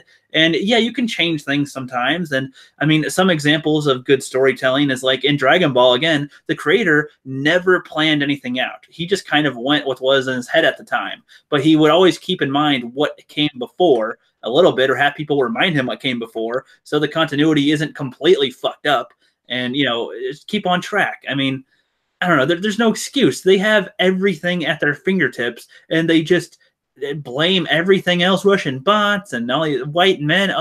Dude, okay, blame the people that kept it interested in the first place. If us stupid toxic fans, are so horrible, then how come Star Wars is so popular? I mean, I have now done, like us, it wouldn't be popular. I've now done 2 Russian bot videos because it blows my mind that they could, an election with the Russians wanting possibly, now this goes into something Jeff the Iron Wolf was talking about the other day, a civil war in America, but if that did happen, the Russians would have a great interest in helping take apart our society, which was already fighting one against another. But with regards to gosh, what were we talking about? The Civil War. Okay. Russian bots. Yeah, yeah. So if they had an interest in the election, I get that. I understand that to a degree, but I don't understand where their interest would be in fucking the Last Jedi. Where's the interest there? I don't know. What interest do they have? I don't know. I mean, I understand them wanting to, try to bring more people in, like to expand the audience. I totally get that, but I don't think anybody should. I mean, tell me if I'm wrong, Angus. As a person of color, you can vouch a little. When they say, "Hey guys, look, we have a blackie here, and we've got an LGBT and a woman. You should go watch our movie." Does that really make you want to go see it, or do you go, okay, what's it about? What's this about? Because I do wonder if the casual audience, maybe we should ask people in our lives like what they think. But it's like, what's the sell? I'm looking at all these advertisements. It's like, what's the sell? Is it good product, or is it because it was made from someone in Africa or something? Like, what that may be a stupid analogy, but you know what I mean? Like, Yeah, like this is the ultimate argument I make with this like diversity sell. you kind of cut out there for a sec. You said diversity sell. And shit. So, maybe like 1.4 billion. And think of it, let's say 10% or so. Sorry. Okay. Say 10%. Say 10% was just because of the GoFundmes to bus black kids to theaters and stuff, which is weird. That Yeah. like you think it's so monumental to, you're not gonna. They didn't do this for Obama when he got elected. They didn't bus black kids to Washington to go see Obama, but they bus them to go see Black Panther. They make this big civil rights-esque deal about Black Panther, which is just a stupid superhero movie. It's cool. It has some, intrigue, but it's still just, a fun sci-fi movie. There's nothing monumental about it societally. And yet you have a movie that addresses the problem of homosexuality and the black community, because they're very much at odds as two different communities, in Moonlight, which wins an Oscar, and no one knows about it. And it's an all-black cast. There's no white people in that movie, but no one knows about that movie. I've talked about people who are like, Moonlight, what is that? Some people I've heard that like it say, yeah, it's blacks and gays and stuff, and it's like, okay, but what's it about though? Yeah, well, no, that's the thing though. Is it's like What's the the sell? whole movie, the reason that you're talking about minority issues is because that's the whole plot is based on those obstacles for a black guy who's gay in the hood. That's the whole. It's like Single Man or Brokeback Mountain. Those movies that are sold as minority movies is because that's the whole crux of the matter of the plot. But when you just pander to people like we're representing you, like Beauty and the Beast, where it's like we're gonna have the first purposely gay Disney character, it's like. No. You address this in your Overlord review, the pandering of minorities. Yeah. Thanks. That's a good Yep. video. You guys should watch that if you haven't seen it. Yeah, that was And a good it's one. true. Definitely. They do. They definitely pander, and it's getting sickening. Which one was it you were saying that you didn't know if JJ did it on purpose? Oh, Angus? it was Overlord with the Oh no. It wasn't JJ. It was JJ did it on purpose. He made a point saying in Overlord that, well, yeah, there weren't black guys in combat with the airborne units in World War II, but there also wasn't monsters under churches. That's right. But Quentin Tarantino, I was pointing out that like his Right. Mandingo fighting, that never happened because slaves were livestock. Like you don't, besides cockfighting or dog fighting, like you don't just buy livestock to kill each other because you want a return on your investment. With slaves, you want them to pick cotton. Um, it doesn't make sense to have them, raise them up for 20, 30 years and just have them kill one another. But that was more of like an artistic thing. So it's a fine line with critiquing artistic liberty. But you totally see with JJ, he's going like a Battlefield 5 route because the other main lead in the trailer seems to be the woman with the black guy in World War II, and it's like the one black airborne unit was stuck in America the whole time. That comes out today, by the way. Yeah, I thought about going to see it, but the first show was at 11, and it's like, well, I got to do the stream with Rookie Critic and Flipp, so I'll put it off. Like, I want to see it, but I totally see the pandering. Oh yeah, there's so much of it. It's like the whole Star Wars sequel trilogy has been pandering to gays, blacks, women, You know, it's People everything. that don't That's buy yours. Star Wars. And it's, Yeah, not it's my like, Star Wars. and it's like, you know, they should. I'm not saying that they should cater to us either, but it's like, you know, who is your audience first, where you think you'll make money. How can you? I don't know. It should be okay if they want to make it for everybody.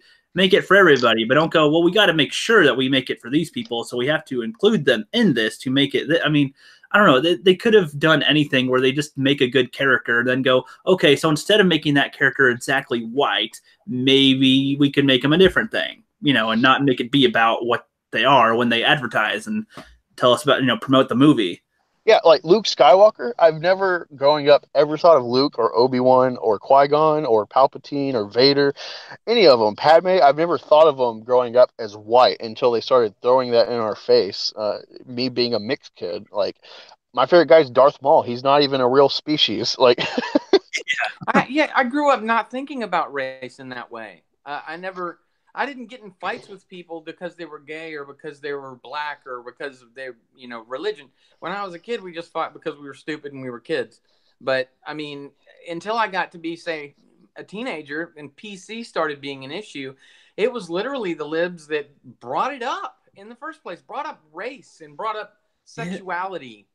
Yeah, I've never been so aware of people's race and sexuality until these days. Like as an adult, it's like but only because people bring it up all the goddamn time. It's like it's just simply saying, "Hey, Angus, you're kind of black."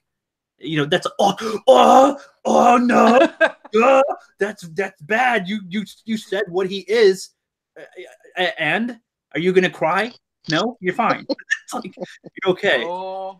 We got Stony McInternet Douche. yes, That's probably my favorite name. Stony McInternet Douche is here. What's up, buddy? He says, "Well, on one hand, it's historically inaccurate, and on the other hand, it seems to be a zombie movie." Yeah. He's referring to what Angus was talking about earlier. Yeah, no, I totally get the fiction and stuff. I could see if it's like an alternate reality, like Hellboy is clearly like an alternate take on World War II with the fiction, and you know the Nazis being very much into the occult. That's fine. But when like I know from reading the one negative review was by a woman, and she's a freelance. I follow her on Twitter. She tore this movie apart. Even though I've looked at her Twitter, and she's a libtard in my view. She tore it apart as like clearly this him being black is a whole point with like the message they're trying to have the subtext about in the movie, and it's like, see, that's what I'm talking about. If your subtext about whatever doesn't work without casting like a false minority for the setting, then like why are you making it? Yeah, that's good. And actually, a few people in the chat bring up a good point. First, Zach Hawkins says, "But my diversity."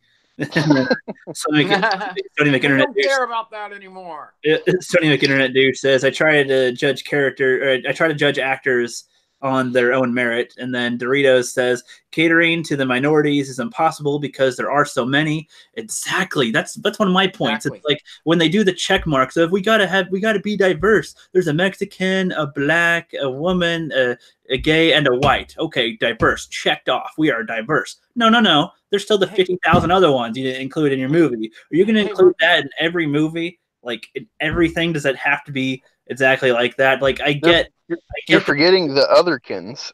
The otherkins, exactly. And it's like there could be. I'm not saying I'm one of the people that is for having more diversity in movies, but don't make it about that. Make characters first, and then if you want to, if the director and people want to put it in there, let them, I guess. But it's like should be written well. That's the thing. It's like you should be able to replace any character or any thing with somebody else. And I mean, sometimes it does play into their character. Sometimes I can see it playing into it. But I mean, have you heard if the main character is a woman and they get pregnant, like considering to make Black Panther white? Well, I mean, I don't think they should. See, that's an example where I don't think they should. But I mean, I think it's unique to its story. But yeah, exactly. Strange. Who would think that? And I mean, I wouldn't want that either. That's like making Wonder Woman a trans. Like Luke Cage, a nerd, a white nerd. Hey, Phil, I'm a hero for hire. That'd be funny. It'd be a funny comedy skit to gender swap or to race swap. Zach Hawkins says Nazis being into a cult wasn't fiction, though, Thule Society was a real thing. Oh no, I was saying that. Yeah, he was saying that, but it was still like obviously in a fictional thing with Hellboy coming out from that. But then Jez says, "I'm going to remake Shaft with Steve Buscemi in the lead." Oh boy, I love that. No, have him put on lipstick like Billy Madison. Yeah, that would have be the big great. eyeballs too. That would be fucking hilarious. Hey, do you guys want to see if anybody else wants to come in here? Like everything Star Wars, if he's in here, or Media League? Always. Sure. Join us if they do. So, you guys, if you guys want to join in on here or something, I mean, that'd be fine if you want to. I mean, I think at some point we're gonna try to have one with Media League again, but we do have an Utter Chaos one with Media League on Black Angus's channel, a nice stream over there where we got to get to know him. Stony McInternet Douche says, if it would make the movie better, then go full ethno state. Diversity has no inherent value, but I don't really mind it if it doesn't fuck with the story.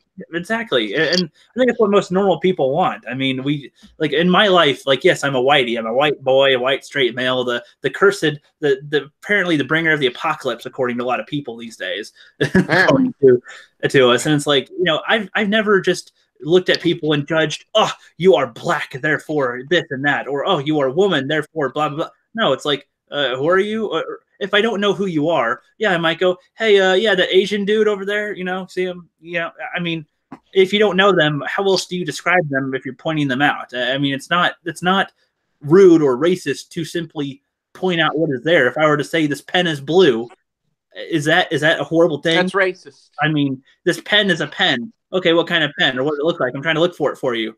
It's a color that I can't say, because if I say a color, that's bad. It equals bad, apparently. That's racist. I don't know. We can change the topic if you guys want. Oh, one thing I think would be cool if you did get everything Star Wars in there for sure. I don't know about what Media League, if he's busy or not, but one thing we were talking about, like Rey and stuff.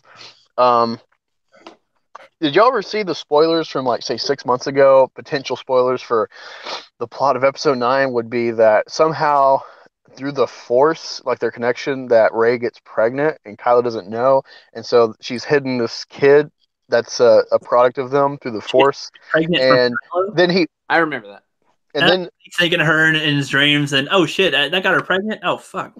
Yeah, well, the plot from what I heard was for between Kylo and Rey would be she gets pregnant, she has the kid, she's hidden it from him. He finds out, he beats her within an inch of her life, and it's like, I don't want Reylo because I know they're going to turn it into, well, he's a white male, so we got to make sure we villainize him because yeah, and so it's like, I don't want Reylo because I know what they're going to do. They're going to spin it with like some Trump or diversity thing. We got to vilify the white male. I wonder who the other be in this.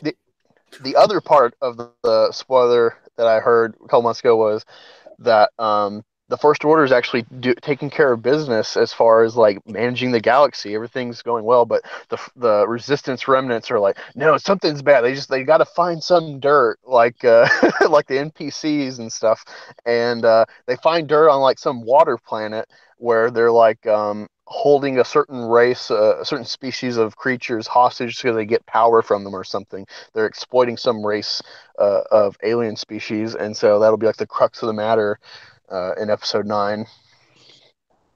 Stony McInternet Dude says that plot, fetus deletus. Yes. Oh god, they might try to do like some pro-choice thing with Rey and Kylo's baby. That could be a thing. Oh man. Abortion's okay or something. I don't know. It's like, I don't know. A good example would be like, I don't want to see Paris Hilton in my Star Wars or something. Like, I don't want to see things that I know exist. The Kanye is Star Wars. Like, I don't need to see anything from current in there. My mom, when she saw The Last Jedi, one of her main complaints was like she kept on thinking of other movies. Like the Porgs reminded her of some of those little things in Madagascar. When she saw the Canto Bite and the guy with the lapel or whatever, she's like, "Is that Casablanca?" So she was thinking of these other films, or I don't know if Casablanca was it, but something else. And it's like, yeah, I know what you mean. They keep on thinking they're funny or cute with these little things, and it's Star Wars. I mean, God, stop making us think we're on Earth, and they're like, oh, but this would happen in Earth, and some heroes end up, looking, all disheveled, and they're not heroic anymore. But it's like, okay, I don't care. I don't want to see Luke Skywalker or Superman in a diaper or nothing, even if that's what could really happen if they shit themselves. I don't care. We don't need to see that. We want to see. I mean, you want to see something fun, just like how you don't see characters go to the bathroom. You don't want to see them be pieces of shit all the time. Like, especially years after it came out. But yeah, that's all I have to say about that. Definitely. Everything Star Wars says that he'd love to come on in, but he's at work right now. Well, that's all right. We'll figure out another time. And yeah, Zach says, don't give them any ideas. Sorry, everybody's given every idea that's better or worse than theirs. I don't know. And Stony McInternet Dude says, what are you trying to tell me? It's wrong to kill kids? Then what are we supposed to eat? You were a riot, my friend. Oh my god, your shit is funny. Yeah, for sure. Hey, Stony McInternet Douche. My I just to be clear, I'm a pro-life atheist. So I learned secular arguments about it, but I like to troll my mom because she's like a fundamental type of Catholic, and so my job on Facebook says abortion cells unlimited, and my job is head wrangler. So I appreciate your humor. Definitely. And then Doritos says Nicki Minaj and Ariana Grande as Twi'leks dancing bitches for episode 9 would make it better. Yeah, that'd be kind of fun. But if they're disguised as aliens, that'd be cool. I think like somebody like The Rock should play some type of buff ass alien dude. I don't know. This is a brief. He could play like a Kilowog equivalent. Exactly. All right, I kind of want to change the subject though from diversity stuff. Flipp, is there anything you want to talk about? Is that Dorito guy Domingo Shadow Mist of the Stratos? I was going to see episode 9. It says Alphamore Dotilios, but I just keep them calling Doritos. Gotcha. I was gonna. All right, yeah. Yep. There was an asteroid that was about to hit Earth today. Oh, today. Oh. It is 75 feet in diameter, enough to cause a widespread damage and loss of life. And I had a question about that. I'd written it down as one of the topics because it's going to miss, thank God. But good. I think that this is one of the reasons we need a space force. And if not, why do we need a space force? Well, okay, I can give a very long answer here. So, Angus, why don't you go first? You're making me think of Armageddon and Deep Impact. Well, no, I think the Space Force is a good idea. I think it's inevitable that the better we get with technology, what we should be investing in, the best thing to unite Earth would be like an alien threat. I think preparing that, like NASA was built off of like military industrial complex. I'm not saying it's good or bad, but like a rocket is essentially works the same mechanics as firing a bullet. The whole idea is like, well, how do we shoot a giant bullet with people in it into through the atmosphere into space, and how do we get it to go to like another body like the moon? And then for some reason we just stopped innovation. I think space exploration is how we'll advance forward. I think militarizing it for our country is a great deterrent for threats around the world, especially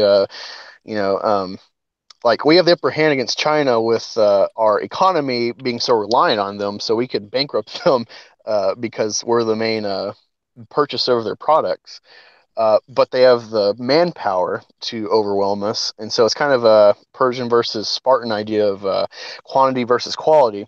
And I think this gives us an upper hand. I don't know. I'm all for it because it helps advance, even if you don't like the militarized idea behind it. It's just going to help us go forward, and maybe we'll make Starfleet eventually because of it. And China, we owe them trillions, don't we? As far as I know, yeah, they own a lot of our debt. So yeah. Yeah, so that makes them even. Like when Jeff the other day, I don't know if you guys caught his. Okay, when you say Jeff, there's like 50 Jeffs in our community. Sorry, okay, Jeff. That's all right. F. Okay. he was talking about the possibility of an American Civil War and how Russia and Canada would fight over Alaska. The Mexicans would come up. China would probably bring every possible boat they can find, cruise liner, submarine destroyer, everything they can get, and drop as many billions of their people over here as they possibly can. What are they, like 3 billion strong now? I think they're like 1.4 billion. Okay, that's still pretty significant. Like, oh my God. And anyway, I was just thinking about that the other day, and how China is going to the moon, how they dropped a rover over there on in 2014, was it? I think so.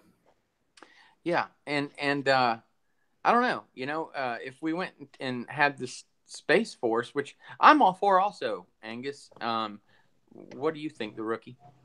All right. Well, I don't think that we need a space force specifically, but I do think that we need to start investing more into NASA because, I mean, I've been thinking this for the longest time. I mean, I've watched a lot of space documentaries and space shows and stuff, and I mean, I think that the Earth, the best way for it to survive, whether we go somewhere else to populate ourselves or not, we could still get resources from space. And, you'd think that by now, everybody was saying that 2016 was going to be the magical year where we go to Mars and be able to set up our colony and shit.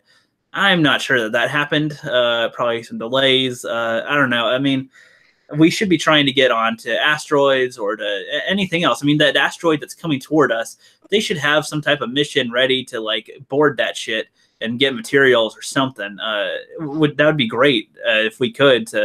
We could learn. We can learn so much from it. We could, utilize some of their materials. I mean, I think, if another asteroid does come to wipe us out, that's the end of humanity. Like, that's the end of all of us. And it's like, you think we'd have expanded into our own solar system by now, and we should have some type of way to, if we can't destroy the asteroid, maybe somehow slowly push it away or something. I don't know. They do have a mission right now to some asteroids. They're twins, and they're revolving around each other, and they're coming toward us. They're not going to hit us, but they're sending up these two satellites. One will get to the location of these, asteroid twins that are orbiting each other and coming toward us, and it will orbit them. Meanwhile, the other satellite will finally catch up, and it will attach to one of the asteroids to see if it can slowly push it away using an ion engine, partly powered by a nuclear reactor and also solar. And if it can move them, and we can prove this, and what do you call it? Use the other satellite to see that it is working. So that is a way to help avoid, a collision with Earth in the future, and they are doing that. What would a Space Force do better? What could they do better, or would they even be able to do better? See, I think that's slowing it down because that's more ready for combat than actual like searching and progressing and exploring into the solar system. And it's like, I'm not worried about having a battle with fucking China in the atmosphere. I mean, I think it's easier to do that on Earth. I mean, we already have satellites and stuff in our orbit, which that alone is also kind of an issue because we have a ring around our planet of metal and debris and shit that makes it more dangerous for every single ship that goes or satellite that goes into the atmosphere. It's easier for them to be destroyed now because of all these little debris in the way, they need to clean that shit up and clear up the orbit. They need to start really expanding. That's how I see it. They need to be exploring outward. I mean, for all we know, there's life in our freaking solar system, but we never discovered it yet. I think so. I don't know. So I mean, Trump's or like I keep on thinking the Trump Space Force because I assume that's what you're referring to. I mean, that's a fun idea. And I think, there's a guy making a comic about it, and that can make a fun little TV show. But, I mean, we don't need to have our X-Wings in the fucking thing against, China wings. We don't need to be ready for that. That's way – I don't know. That doesn't seem like that's where we're going at all. But just we need to explore. It's funny you talk about that because when I was a kid, I always thought, like, especially, you become an adult and you're aware of, like, pollution with, like, just physical pollution of trash and stuff, and how you got some countries, I think, like Switzerland, that has made factories where they burn all their trash and they use the exhaust for more fuel. Switzerland exactly is actually the one country that is making has made a thing to help clean up the debris in space, by the way. So yeah, you're right. Yeah, well, I always thought, like, why don't we just pour shit into volcanoes, like open vents or something where it's gonna like diffuse its chemical structure from, it'll just recycle back into the earth through, the heat of lava or something, or shoot all the trash into space, just like eternally go away from Earth. I never got that. Why we don't do something with the vastness of space? Just throw trash away in space. It may sound crazy, but you know what I mean. Like, if it's such a problem, I mean, that makes space so well. And I don't know. In a way, that's actually kind of interesting because in a way, you could inadvertently create life on other, bodies. A meteor or an asteroid, it can land somewhere, and there's a water bear on it or some shit, and germs, and they man. spread. And did you see new things? Did you see the Family Guy episode? It's a newer one where Stewie and Brian actually shrink down on accident to microscopic level, and they're like interacting with tardigrades, and then the dust mites are attacking them. And I was like, oh my god, they did a whole episode about water bears. I love this. Yeah, I haven't seen that one. And then so Black Angus, you might be a space litter bug. They need it's funny because they need water, and so Stewie drops like a drop of water, and it's like a tsunami on them, and it kills them all. That show's pretty funny. Damn. I'm gonna address the chat real quick. So everything Star Wars says, there was a program called Star Wars to prevent asteroids from hitting the Earth. Not sure why they didn't go forward with that. That's it. I didn't know that. It was a Reagan. Yeah. It was a Reagan program. The Star Wars. Reagan. And it was not. It was both, but it was more to put pulse weapons into space to knock out Soviet nuclear ballistic missiles. Oh, nice. That was the actual program. I remember when I was a kid, a newspaper article was showing, the ballistic missile going overhead and the laser hitting it, and I thought, oh wow, Star Wars, Learned a lot about that. That's right, Rob. Yeah, that's a good point. That's pretty cool. My cat's right next to the microphone, so you guys might hear some purring. If you hear that, you always threaten us. Well, no, she usually just walks around, but she's like kind of sitting by it and like rubbing against shit. So I don't know. And then everything Star Wars says, most likely because other countries might have thought it would be used against them. I assume he's talking about other. The Space Force and stuff and satellites. Dorito says, I don't think it's good to make a Space Force now with the current state of the Earth. I believe our war here would only expand into space. We need to do first to solve our problems first here. I think that's a good point, but I don't think that we're capable of looking at ourselves and going, gee, we need to fix ourselves, because they've had how long to do that? I think you need an outside thing to wake people up, like kind of like Angus said with war in space. Like, I don't know, that might help us go, gee, look at how nice that planet is, and look how shitty like an alien threat.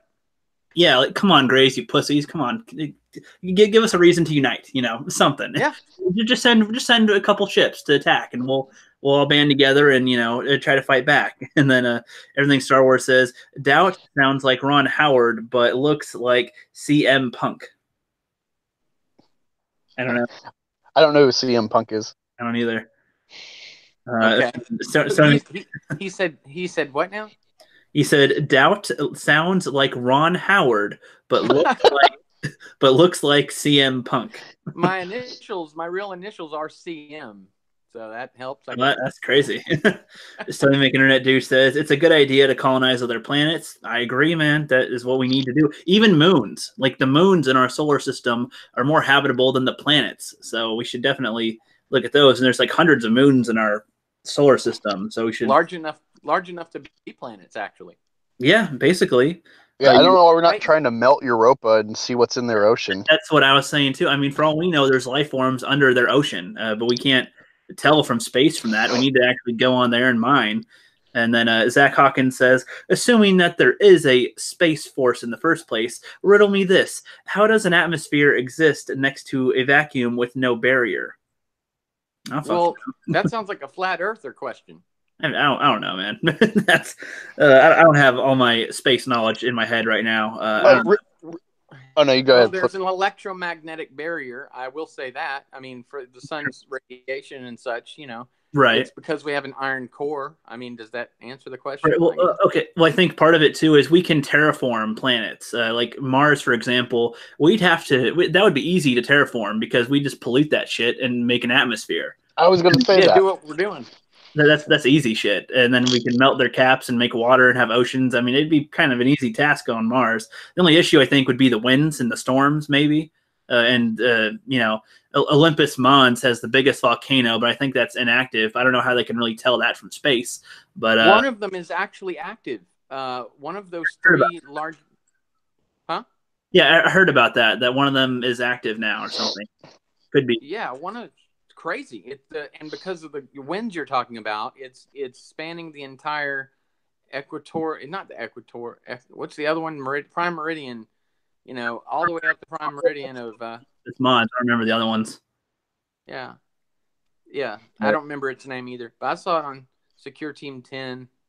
I like that guy. He's got some stuff. But if we did have an alien, what if there was an alien presence already? I mean, I'm not saying there is. I'm just saying if there were, and we had a reason to unite, would that be good enough for a space war? Well, it's like I don't know if we need a space war. I mean, I think it all goes hand in hand. I mean, in order to get to the fighting part, you need to go and actually know the space stuff first. So they should do the exploring stuff, the probes. I don't know, because you can't just go from probes to fighter jets in outer space, just like that. I mean, and you need to have some type of transition. I don't know, unless it somehow does just make it go faster. I mean, I don't know if there's the urgency. I mean, maybe. The chairman of Lockheed Martin was quoted. I can't remember his name. I hate it, but he was quoted as saying, "We have things that would make George Lucas jealous."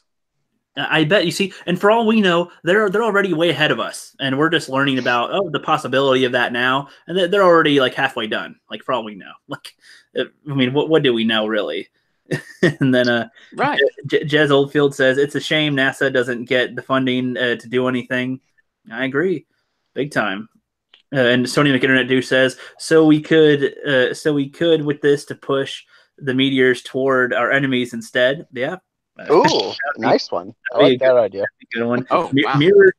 Mirror Jeremy has graced us with his presence. One of the Jeremy Army, the leading general of the Jeremy Army, reporting for duty. Hello, Private, we see you, or General, I guess. Generals don't report for duty, do they? I guess to the president. He did call me Hitler before, so I mean, I guess that's what he's referring to, because to him, I'm Rookie Hitler. And then he says, "Yeah, I saw that episode about them shrinking. Oh, with Family Guy. I haven't. They're still making Family Guy. Oh, I love Family Guy. Yeah, they're still watching new episodes though. I thought they were done like 3 years ago. Oh no, I guess they still are going. I guess. Don't know. Mirror Jeremy, I went to your channel and there's no content. We need content, my friend. We need mirrored content. I don't know how it'd be, because proper Jeremy is a little easier to do, but I don't know what Mirror Jeremy would do. Just have your voice on echo or something. And no. Here's what you do. You just rip every Geeks and Gamers video and flip the image backwards. Yes, great. That'd be great. He says Kitty for some reason. Yes, Mirror Jeremy. Bring some more Jeremys, some of your Jeremy buddies in here. That'd be fun to have a Jeremy's unite under the Rookie and Angus and Flipped Out banner over here, the Cinema Squad and stuff. And then yeah, heck yes. And then we got a Nerdette's newsstand in here. What is up? She's a past guest and going to be a future one again on too. Nerdette, if you want to come in here, let me know and I'll send you a link to talk. I mean, I don't know how much longer we're going to do this for, but I mean, having other people into the conversation is fun. So it's fun. Bring it. Yep. And then Stony McInternet Douche. I just love saying that fucking name, Stony McInternet Douche. I don't know why that's fun to say. And then rather than melting it, we should take a lot of the ice and drop it into our ocean, fix global warming. That's how it works, right? I mean, oh, listen. My daughter is a heavy leftist. We argue all the time, but we also have meaningful conversations. And she said she was doing a paper on God, about water, and how we're using up all the Earth's resources. And I was just, it hit me. Why don't we just, she said, we can't touch the Arctic. We got to keep it normal. I said, but look, you could just mine the water. You literally can mine water from the Arctic. Yes, and that's the fresh water. Yeah, it's fresh water. That's the point. I mean, and that's why Mars should be a lucrative place because of the fresh water from the ice there. And even the moon, I think, has some type of essence of moisture. I mean, it does. You can convert things into other elements, and from space, and that would be external resources, not from us. So, that'd be a lot more lucrative, I'd say. And we need to really start getting into renewable energy. That's another topic for another day, honestly. I'm just going to keep reading the chat. I'll read the chat a little more because we have some people coming in, and I don't want to be too behind. Like that one time I was behind by half an hour. trying to avoid that from now on, honestly. What do we got here? So everything Star Wars clarified. He said the CM Punk was a WWE wrestler. You can Google the Star Wars program. Okay, yeah, I'll check out the Star Wars program for sure. But he was referring to a wrestler before. And yeah, my son used to be a big fan of that guy. Okay, I guess that sounds like a wrestler of old, I suppose. And yeah, Nerdette says, what are we talking about here? Everything. We're talking about Star Wars, talking about, race stuff because hooray. Now we're talking about more space stuff, but non-Star Wars space stuff. So, hey, Rookie, it's like when we're talking to everything Star Wars. If Star Wars implodes, he can just talk about everything stars and wars. Exactly. Yes. Perfect. That's right. Look, I'm here for that, man. That's perfect. It even fits your thing. Zach Hawkins says, can't be demonstrated. Therefore, it doesn't mean the standards of the scientific method, just food for thought. All righty. Okay. I don't remember what that's referring to. Sorry. So that's why I need to catch up with the chat so we're up to date. And then Mirror Jeremy said, something to do with space program. He's referring to Nerdette. Then everything Star Wars says, I think it would be great to go to another planet. So in 2,000 years, we can destroy it too. Yeah, that's probably what would happen. I mean, I'm not saying you're wrong. When Earth is left in shovels and destroyed, but still. And Stony McInternet Douche says, we do know for sure that there is other life in the galaxy. One of these life forms invaded Facebook or invented Facebook. I assume he's Zuckerberg. Yeah, it's a good one, bro. It's a slow one, but a good one. I thought he was gonna make a Trump joke or something, but that's fine too. And then Dario says it started from space program and make the Space Force to defend Earth from debris. I think. But yeah, I mean that's what it should be, to defend Earth from other debris and asteroids and shit. Because that's the one thing that'll wipe us the fuck out is an asteroid. So yep. Actually, the one I was talking about, Rookie, is still en route. It's supposed to pass near us in the next 8 hours, but it will miss us. Okay, good. Unless somebody says, like, hey, let's pull that in. No, I'm just kidding. But Amir Jeremy says, General, respect me. All right. You should be General Jeremy then, not Mirror Jeremy, because I don't think General when I see mirrored, but sure thing, General Jeremy. Sure. And then Nerdnuts Newsstand said, Family Guy is the best. It's still going. I did like Family Guy. I do like a lot of the episodes, but I just don't see what the point of them continuing is. It's just a nothing show to me now because they've done everything, and it just, I don't know. Family Guy is just kind of losing its taste for me. That's where Angus, did you like Family Guy Blue Harvest? Oh, dude, I love the Family Guy Star Wars. They're better sequels or universe adaptations than Disney Star Wars. I did like that too. The Family Guy Star Wars, those are good. Yeah, first time I watched one, I was at a sleep clinic because I kept getting out of bed and putting my keys in my underwear, and my wife would say, "Where are you going?" And I'd say, "I'm going to." I can't remember what I said. I said yelled at her, and I'd wake up while I'm yelling at her. Anyway, we ended up at a sleep clinic. I brought that movie. You need to make a video about this, Flipp. That would be funny. Yeah, I should. Some quick content. That'd be good. I've got to do the dragging a dead person still. That's make your list, man. They'll keep on piling up for sure.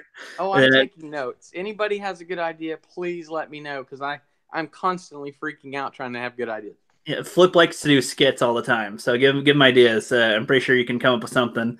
And then Nerdets Newsstand says next time she'd come in, she has pneumonia and sounds like a 12-year-old boy right now. So you kind of sound a little bit like this or something. You know? I don't know. That's my white guy impression as a white guy. And hey, all right, Bill. I hope you feel better, Nerdette. It'd be cool to have you in here. But then everything Star Wars says, you guys are getting too scientific on this show. Hey, that's fine. Should we be scientific or just not scientific? I mean, I don't know. It's fun. We do the sci and the fi. Science can be fun. Yeah. Science is fun. I have a wizardology book. Should we talk wizardology? Yes, indeed. Angus, science is fun, right? You're nerd too, right? Oh yeah, I love science. Uh-huh. I want to make a cape out of socks. Yes, that was kind of funny. Speaking of capes and science, did y'all ever see History Channel actually did a thing about the Dark Knight trilogy's technology? Did you ever see that? No. That sounds yes. Cool. So the Bat Cape is actually based on some real electric goo. It's nowhere near as advanced as the cape, but it's based on real science. So, like how his cape hardens with electricity, they're actually trying to make stuff with this goo that very slowly does the same kind of idea. So there's just a little science blurb for you with connection to movies. Oh, that's cool. Okay, yeah, nice. Trying to make the Iron Man suit too, aren't they? Oh, I'm sure they've been trying that since the Bronze Age, dude. Right. Fair enough. I would bet. First thing, so everybody in the chat, look at each other's channels, give each other a follow. Follow Flipp Doubt, follow Angus, follow even Mirror Jeremy and Nerdette's Newsstand, Tony McInternet Douche, everything Star Wars. Everybody, give everybody a follow. I think most people in here create some type of content, or might at some point, or are fun to listen to in chats. So yeah, and guys, listen, put the notifications on. We check you guys out too. And we love to help each other rise through the ranks. It's just, let's be there for each other. Yeah, exactly. And if you guys want to come onto a live stream at some point, let me know on Twitter or something, and I'll send you a freaking link one time when we're going on, or if you want to have one with you on and whatnot, we'll make a schedule. So, yeah, just keep that reminds me, Rookie, the entertainment hacker, he is in Tokyo, but he and you guys should talk, because I'm sure he'd love to be on. Yeah, I plan on it at some point. He's on my list. I have a whole list of people I'm trying to contact and stuff, but I only am thinking as far as through December so far. Copy that. I don't want to have too many in there, but yeah, I appreciate that, and I'll definitely be making more of a list and contact schedule going into next year for sure. And awesome. Just wanted to mention. Yep, thanks for letting me know. And then Sony McInternet Douche says Earth already has too much water. What we need to do is solve that. Is have a mass oh my god. Desalinization? Yeah, the salinization program. I have no idea what that means. Oh, they're doing it already. The problem is it's too slow. They just recently, in the last couple of years, learned how to desalinate ocean water, which means to take the salt and other impurities out to make it fresh water. Oh, okay. That makes sense. The Earth naturally does with rain, but on a large scale for a city or a county or a state, or forget it, a country, it is so expensive and so slow that it's not practical. That might feed a small town after a month, right? Like, or for water for like a little bit. Yeah, that's why after a month for one day, it might give them water. Yeah, exactly. You see these water towers, are being fed through natural water springs that are filtered, and sometimes rain that is filtered. So could you imagine pumping that much ocean water across the United States to a desalination plant, then pumping it to where it needs to go? It's expensive. Hell yeah. Look into it. It's interesting. Now, I would love that. We have a whole world full of water. What are we, 80% water? Yeah, I mean, it's mostly water for sure. Oh my god. Speaking of sorry. Go ahead. Oh no, I was thinking of McInternet Douche talking about dropping ice into the ocean to cool it down. I wonder if that was a reference to the Simpsons movie, because he just made me remember that scene where the polar bears are dying because there's no ice to stand on, and they keep slowly dropping bigger cubes of ice into the Arctic. I think that might be what Mirror Jeremy is referring to. He's like, it's an older joke, but it checks out. Oh, nice, nice. Then what is it down here? And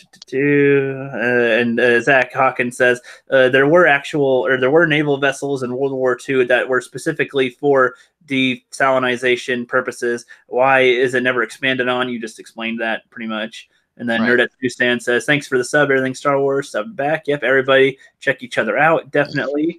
And then Discernment Introduced says, because you can't kill people with salt, Walt. Or wait, or you can't kill people with salt. Wait. I don't know what he's referring to with that. Is it a crate joke? No? Maybe? Or if you drink salt, it kills you. Sorry if we're a little slow on that one, dude. I don't know what that's referring to.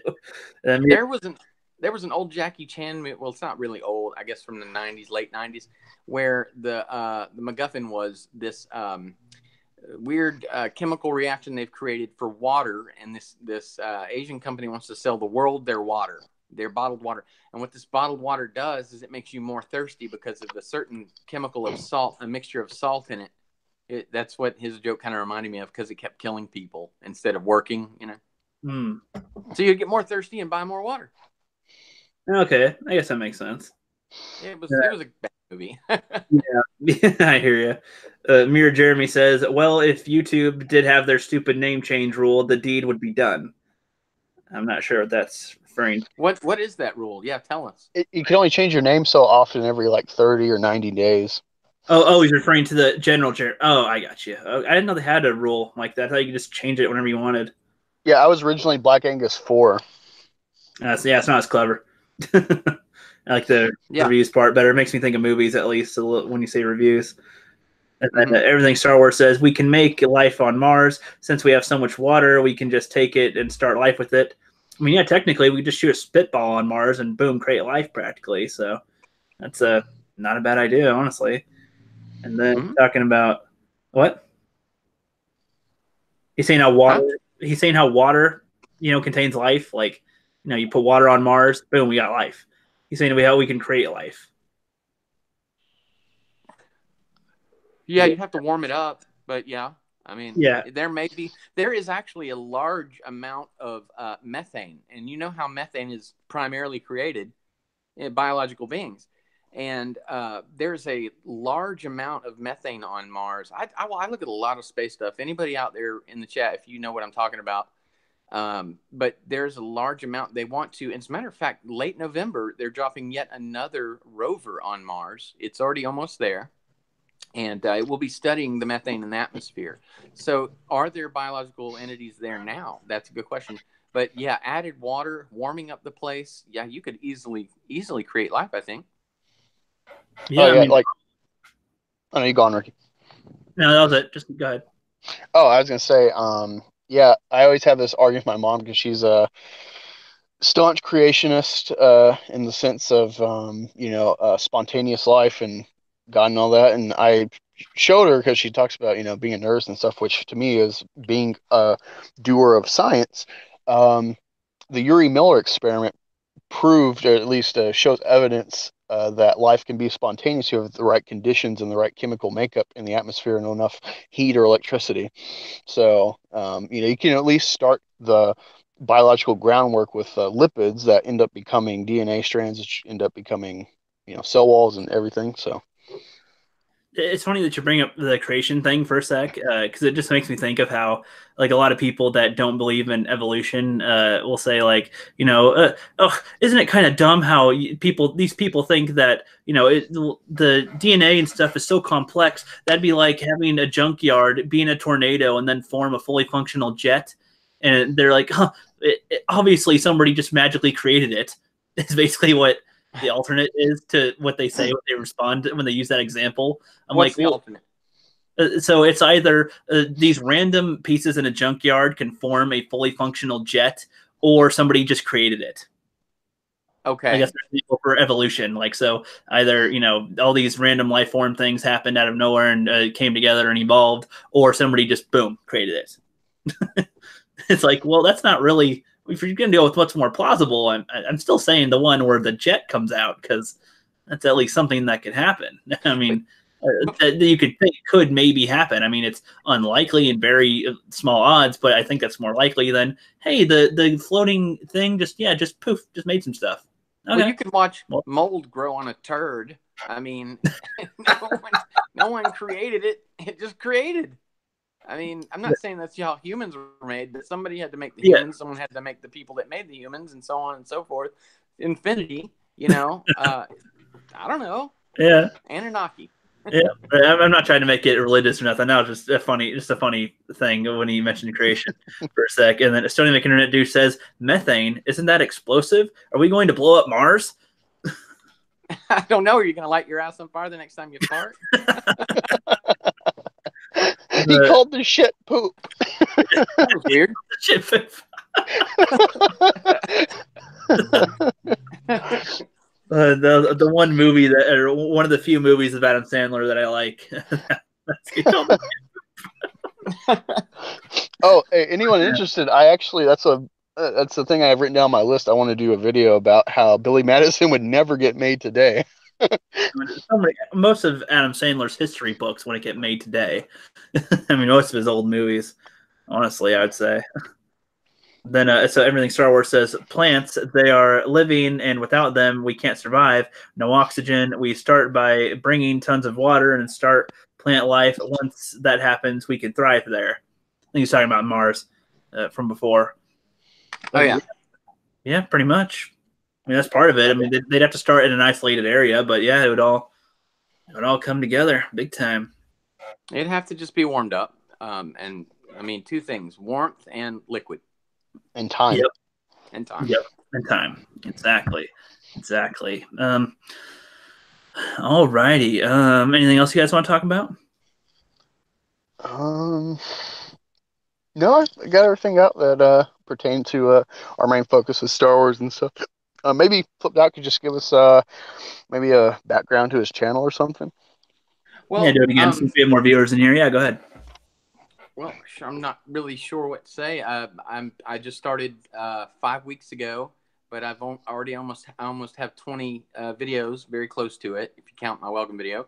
I have enjoyed you guys, Rookie and Black Angus. I have not got a chance to be on here with Jeff the Iron Wolf yet, and I am looking forward to that. There was something that we didn't talk about that I was wanting to just run by you, Angus. You were going to talk about Tucker Carlson. Oh yeah, they kind of tied in with the NPC thing with the feminists. So Tucker Carlson is like a Fox News contributor.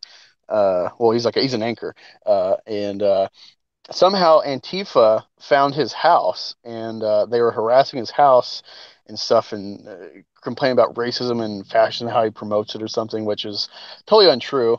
And like he was just on a Dave Rubin show, which he's a gay Jew who's a kind of a libertarian, not purely conservative, but he has anyone on his show that'll talk about politics or whatever. And they're harassing his house. They actually like broke his door, but he wasn't there. His kids weren't there, but his wife was there and actually hid in the pantry and called the cops because, you know, she's just a little woman afraid of essentially a purge type of moment happening to their house. That is so scary. Well, it's like I don't understand this with these people. So they're going to their door and saying you're harassing people and being horrible and blah blah blah. We're gonna break in your house, and it's like what the fuck? They also had a pipe bomb. What? Yep, pipe bomb. Oh my god! This goes with my thing I was saying on a few other streams where it's like, you know, they're telling you repeatedly, "Hey, I'm such a nice person. I'm a very good person. I'm very good." While beating the shit out of you. They're pounding you in the face going, I'm a nice guy. I'm really nice. Kick you in the balls. I'm a great person. I am the best human. You know, you're bad. You're a horrible person while kicking and punching. Dude, what the that's what...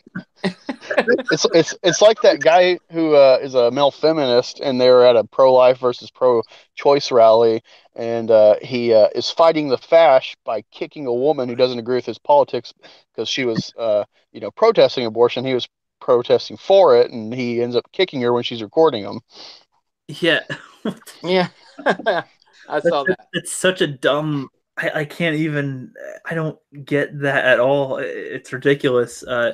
Everything Star Wars in the chat says. I just don't get why they don't do it. They're saying how the oceans are rising due to the warmth of this planet. They have plenty of water. Take it and use it.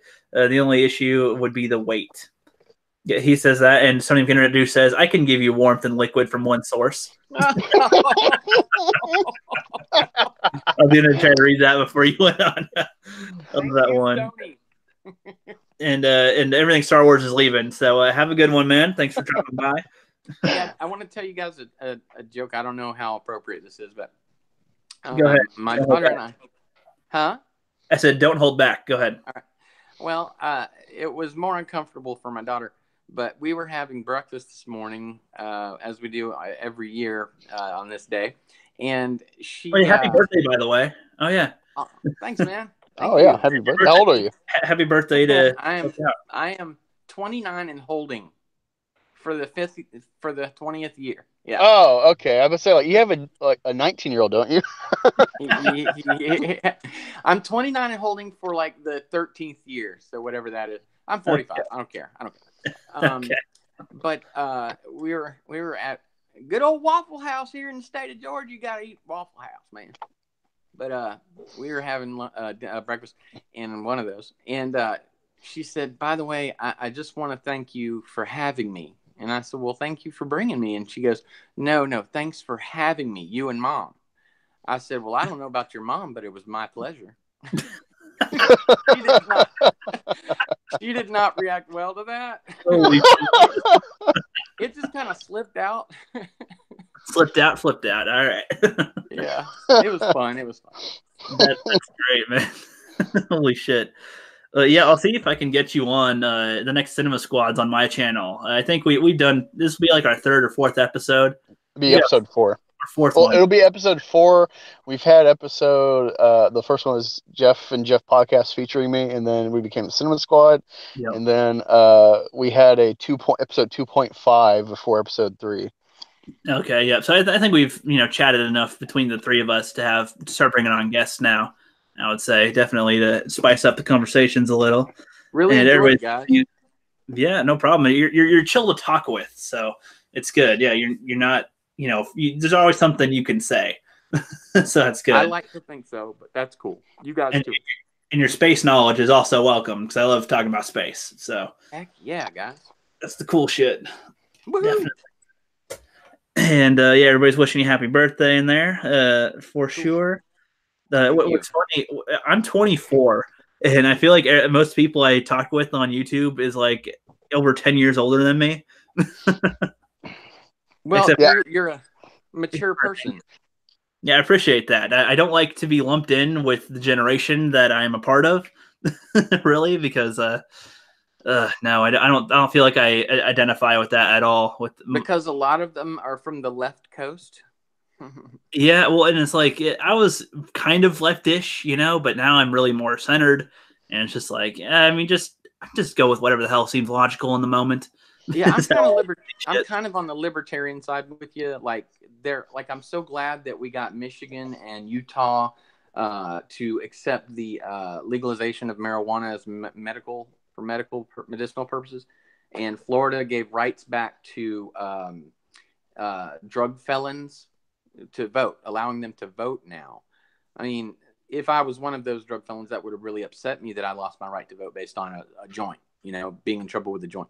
Yeah, so that's kind of cool too. So, I mean, as a rightist in more conservative toward financial stability and responsibility, but I'm also very, I swing both ways really, depending on the situation. I think a lot of us do. A lot of us with common sense. Yeah, I agree, man. Big time. But yeah, it's just I don't know. It's funny. Yeah, I think Jez is I think he's well past the 40s. The Lone Wolf Cubs, yeah, past that as well. Alex Lathis, also. I think Angus and Aruka are the youngest or the closest to my age. On there. Yeah, I'm 26, but I'm a war vet and I got 2 kids. So yeah, you may be young, but you got the life experience of somebody older. That's for sure. That's true, Angus. life experience, man. That's nothing to look sideways at, man.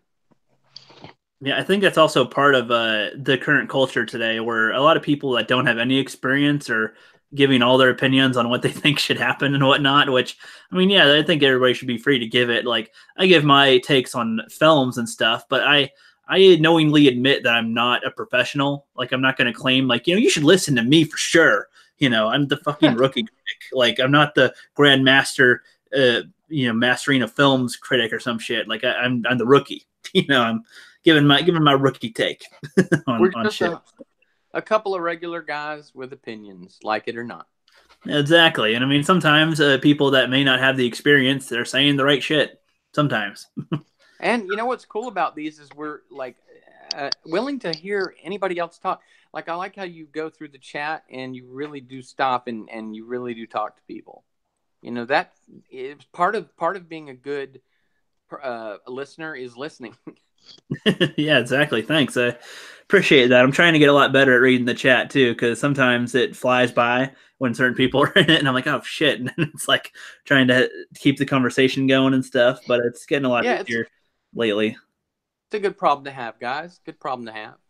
Yeah, true. Oh yeah, I was just gonna let everyone know if they are subscribed or follow World Class Bullshitters. Me and Jeff the Iron Wolf are supposed to be on the vet stream for.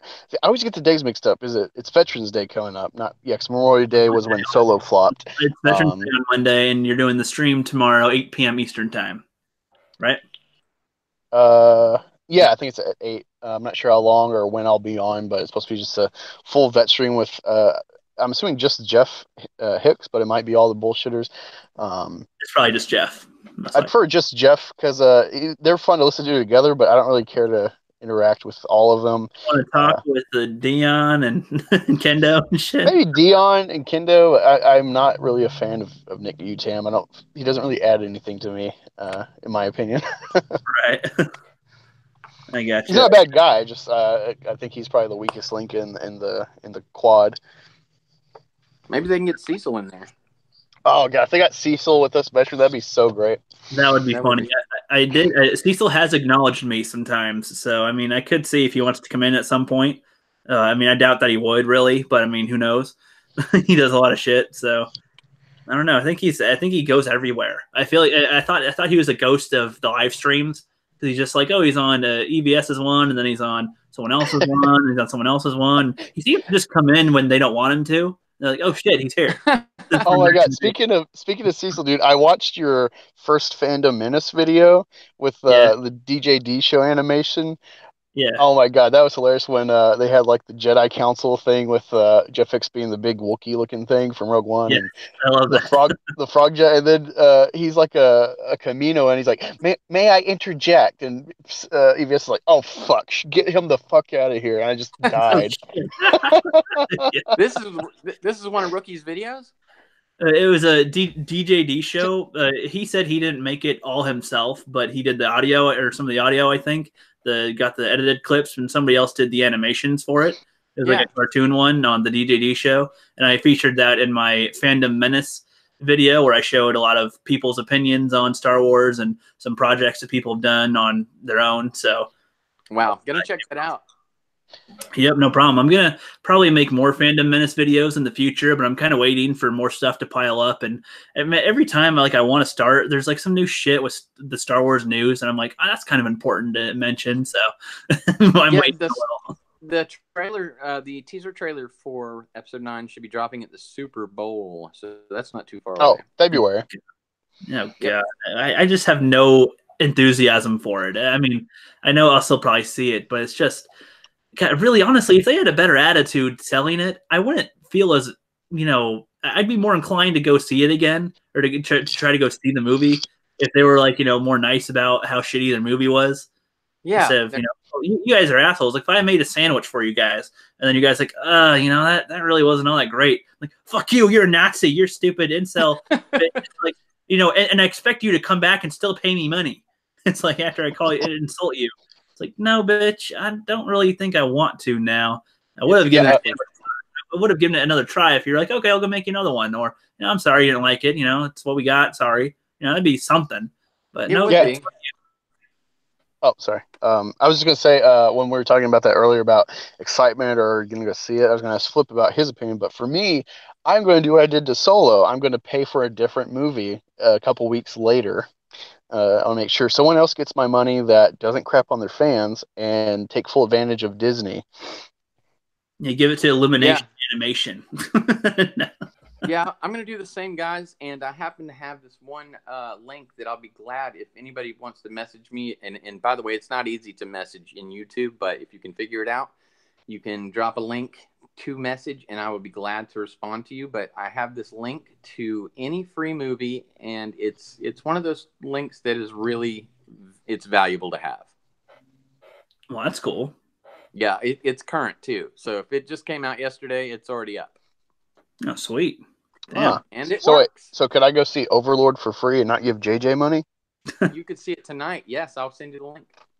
All right. That would be cool. Cub is in the chat right now. Oh, what's up, Cub? What's up, Cub? Cub, yep. And how long do you guys want to go for? I mean, we could stay here for a little longer if you guys want to. I mean, unless you guys got something. Yeah, it's fine with me. Yeah, we're good. Cub, do you want to come in here? Let me know in the chat if you want to come in, and I'll send you a link. All right. What do you guys want to talk about? I guess I'll shill again. I'll shill something that I really love. Sweet Tooth. I remember when we were on Nerdette's stream with you that someone was asking if we read Walking Dead. I don't care to. I watched the first 2 seasons. I fell out from that fandom pretty easy, especially because Breaking Bad is a way better show on that channel. Same here. And I've come across on accident. I just kept seeing this at my library in the graphic novel. Oh, yeah, one thing I want to tell people: utilize your libraries. Like when you're looking for older comics, go to the comic store. Take pictures of stuff that interests you, like Infinity Gauntlet or whatever, Batman stuff, and then go to your library and check that stuff out. That's what I do. That's how I save a lot of money. Not wasting it on comics I won't like that are just going to sit in my house forever. And one of those I've come across is called Sweet Tooth. It's by the author Jeff Lemire. And it is a sort of post-apocalyptic. I don't really know the time period exactly, but it's like near future. And the whole premise is really interesting. For some reason, people, when they get pregnant, they keep having hybrids, these animal hybrids like deer, gophers, cows, pigs, and stuff. They're like humanoids, and they're people, and they some of them have difficulty learning speech or whatever. But it's a really interesting story. Deer, gophers, cows, pigs, and stuff. Oh no, he's pulling a Cecil. Yep. Yeah. What's up, Hey. Turn down your. Can you hear me? Very loudly, yes. Here, I'm gonna turn your volume down a little. I knew it. Okay, you're talking now. Yeah, that's all I want to say is that. Sorry. That's all I want to say is check out Sweet Tooth. It's 3 deluxe volumes. It's a really fun read. I'm about a third of the way through the last book. Okay, nice. Is it a clown? Is there a clown in it? No, there is no clown. Oh, okay. There was a video game out of the 90s. You what? I said there was a video game out of the 90s where you could drive these cars with weapons on them, and there was a clown called Sweet Tooth. So every time you say it, I see this clown with his head on fire. Nice, nice. I just got an email from my month in review from YouTube. You guys want to hear my stats? Sure. Yeah. So I got 62 new followers in the last month, 1,186 views, 12,500 minutes watched. Is that right? Yeah. Wow. 12,500 minutes watched. Damn. Wow. That's a lot. That's a lot of watching. It's like 9 days. I almost want to thank Cub for half of that because I know he watched like most of my library on there for sure. Yeah. He does good doing his homework on everybody. So he watches everything. Yes. Thank you yes, for that. I'm like the former second Germany, this Stasi one. I want to know everything about everybody. Yes, it's perfect. Well, we thank you, Cub.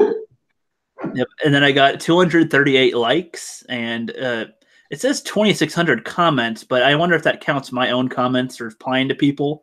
So that would make more sense. Well, don't you reply on your comment section of the beta? Yeah. So I replied to some of those. Yeah. So yeah, that wouldn't count then. Okay. Well, I don't know. 2600 doesn't seem right then, but I don't know. And then it Must says be the live chats. that could be. That makes more sense for the live chat settings. Those come in like crazy. And then it says 2500 posts, which I don't know what that's not true. I don't know what that's talking about. And then 49 shares. That is my month in review. So that's progress. awesome. That's really good. Yeah, with these streaming chats, man, that's probably why they've shot up. 12,000 watch minutes is enough to monetize. You just need 1,000 subscribers. So let's get them for you. Oh, thanks, thanks, man. I didn't know you needed that much viewing time to. No, you need 166 days worth of viewing in a year, along with 1,000 subs to get monetized. That's crazy. We got some new people in the chat too, by the way. So we got Living My Rhapsody in here. It says, hello, my lovelies. How's everyone doing today? Don't forget to hit that like button. She's always good at getting people to do that. That is great. And then Sixth Scale Combat says, hey guys, first timer here. Salutations. Hey, Six Scale. That's what I was talking about. What's up, dude? Yep, what's up, man? I appreciate you coming on over here. And just so everybody knows in the chat, too, we've got the Lone Wolf Cub that just joined us. So introduce yourself, man. Okay. I'm back, baby. Oh, yeah. Lonely in Germany, but now not lonely anymore. Hey, exactly. Hey, Cub, what do you think about Article 13? What is that? It's in the European. You're in the European Union, right? I mean, your country, no?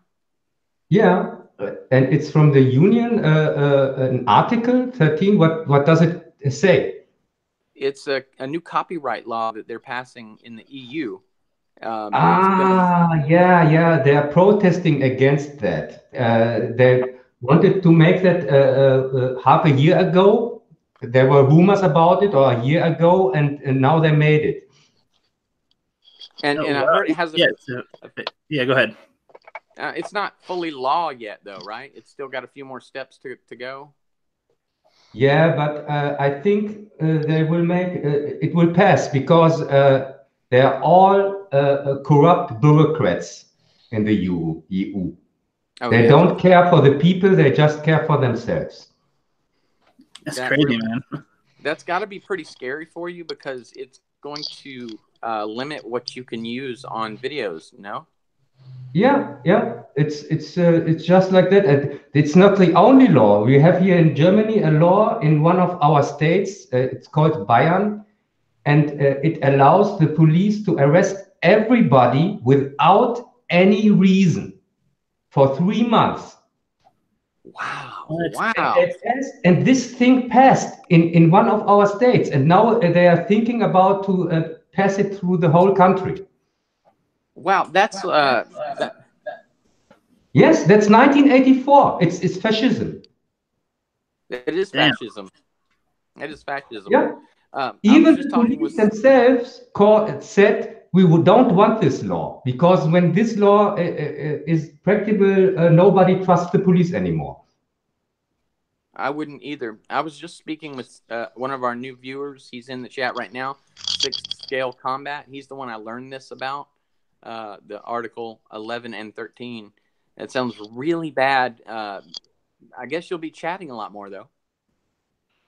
Yeah, I would say so. Definitely. And here, go ahead. I was going to say, Doritos asked, he's too echoey. Why? I think it's because he's in a wider room, right?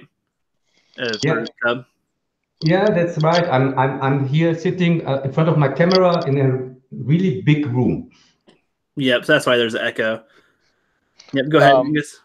I was just going to say, I wonder if this will indict Americans when they're viewed in Europe, or if it'll just block America. If it'll so one of my last videos, I have Gojira, which is a French band, on the end of my video, and so I got a copyright claim that blocks my video in France, and they're a French band. And so I wonder if people view something if it'll just automatically block people from, like, say, America or whatever, to be even viewed in the EU, or if it'll like become an international law problem that it'll have to go up to like the UN to fix. Like, it's crazy to think about what this is going to be if it's going to isolate creativity in the EU and just stagnate everything.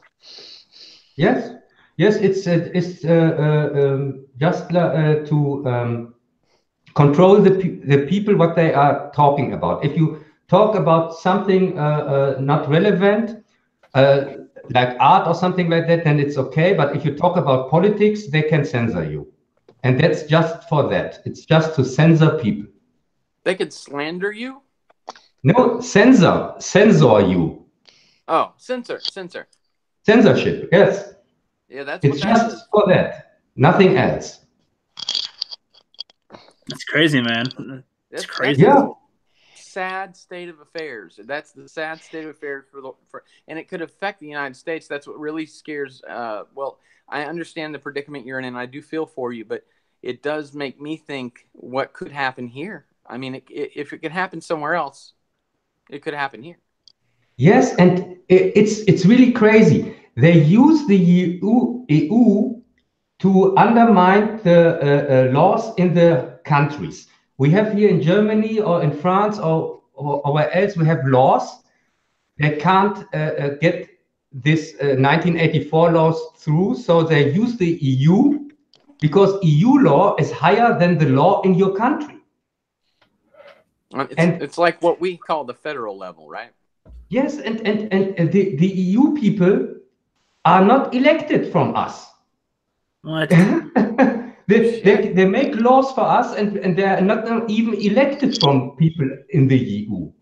I tell you what, it really makes me appreciate, the voting rights we have here, and I really hate it for you, man. That is a really scary situation you guys are in. I just wanted to ask you about that because when I heard about it, which was yesterday, it instantly made me think about how YouTube channels will be affected, Twitter channels, Facebook. Anyone who's using a meme will instantly be banned. Yeah. Maybe it comes like that. It's and I don't know what to do about it because you can't do anything about it in your country because it's EU law, and EU law overrules the laws in the countries, and it's really crazy. It has nothing to do with democracy. Wow. Democracy, right? Yeah. Yeah. Combat in the chat says, if you have the wrong opinion about Star Wars, they arrest you.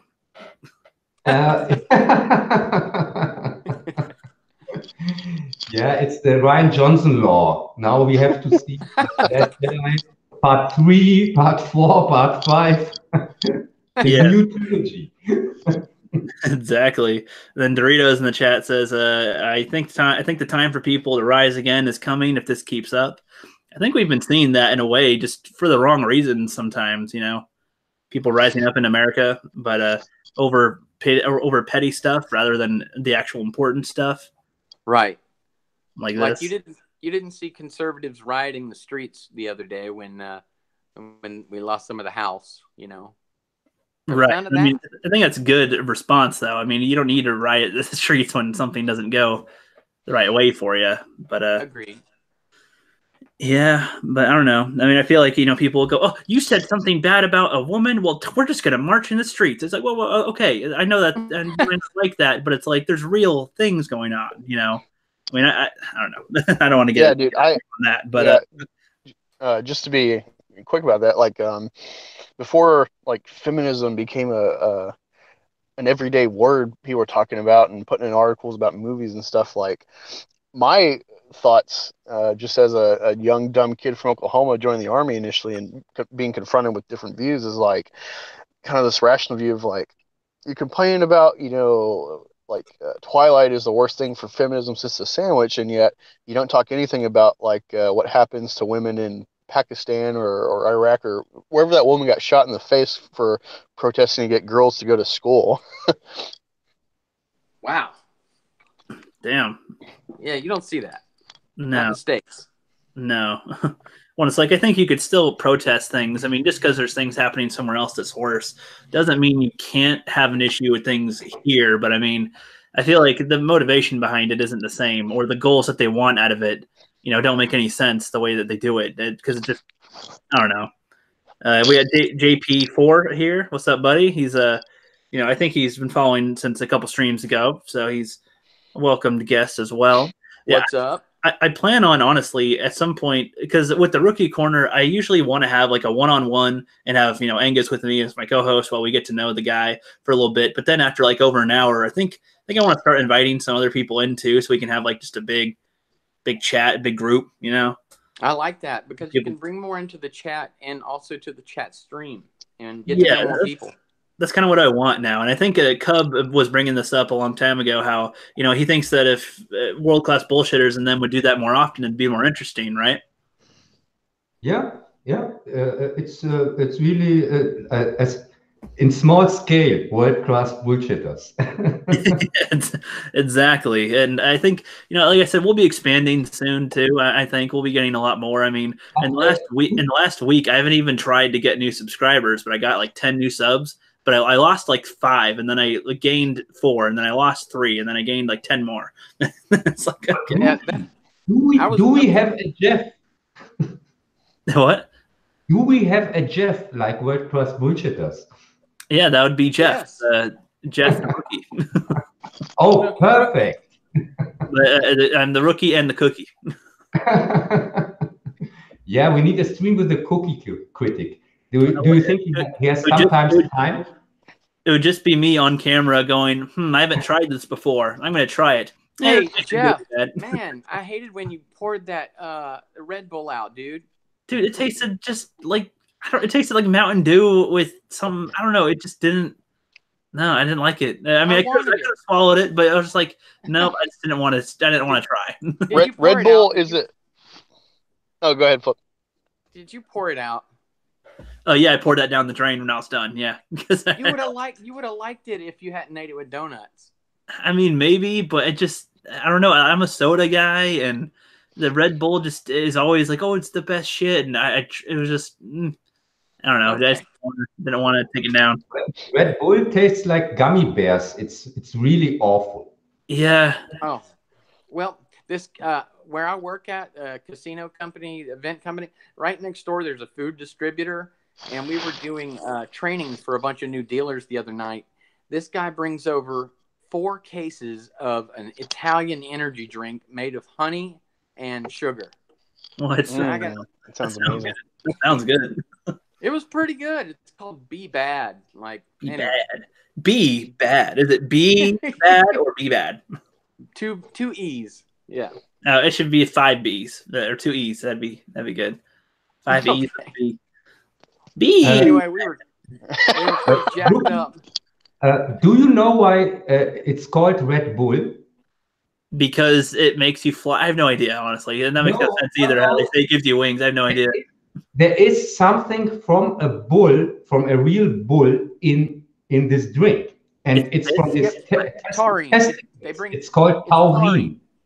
If you read it, you read taurine. And this taurine thing, which is in Red Bull, is from a bull. It's from something from his balls, from his testicles. But they synthetically they don't pull it right out of a bowl and put it in a can. They use the same. No, they extract it, but it's really, it sounds awful. It does. Yeah. Ricky, the Red Bull is, in my view, a utility, not really a enjoyment. It's like taking a vitamin. You're getting the utility from it. It's not really for pleasure. Oh, well, then I won't drink it. I don't use utility. I just, go with the flow.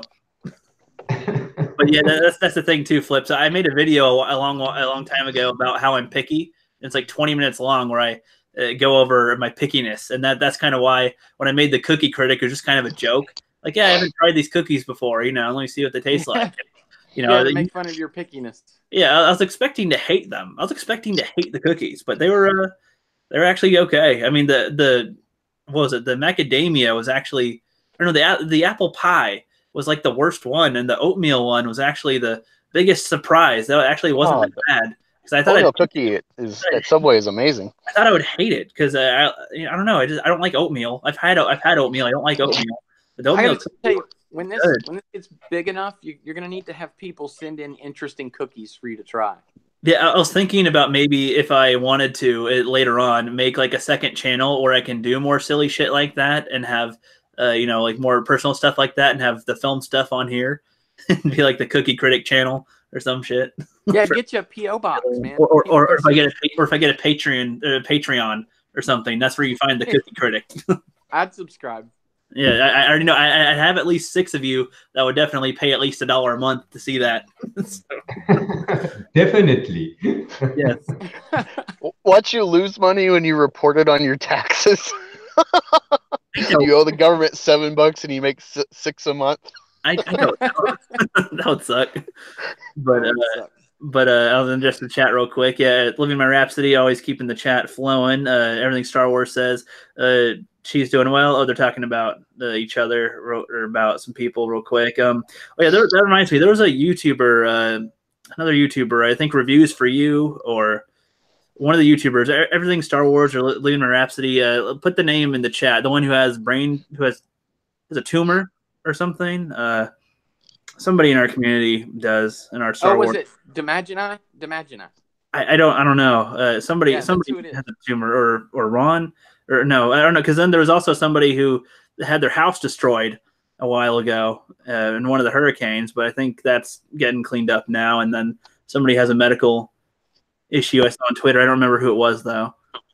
Have you heard of Demagini? I've heard of that, but I don't know who that is. It makes me think of something that they would say in like Star Trek or something, like Demagini or something. No,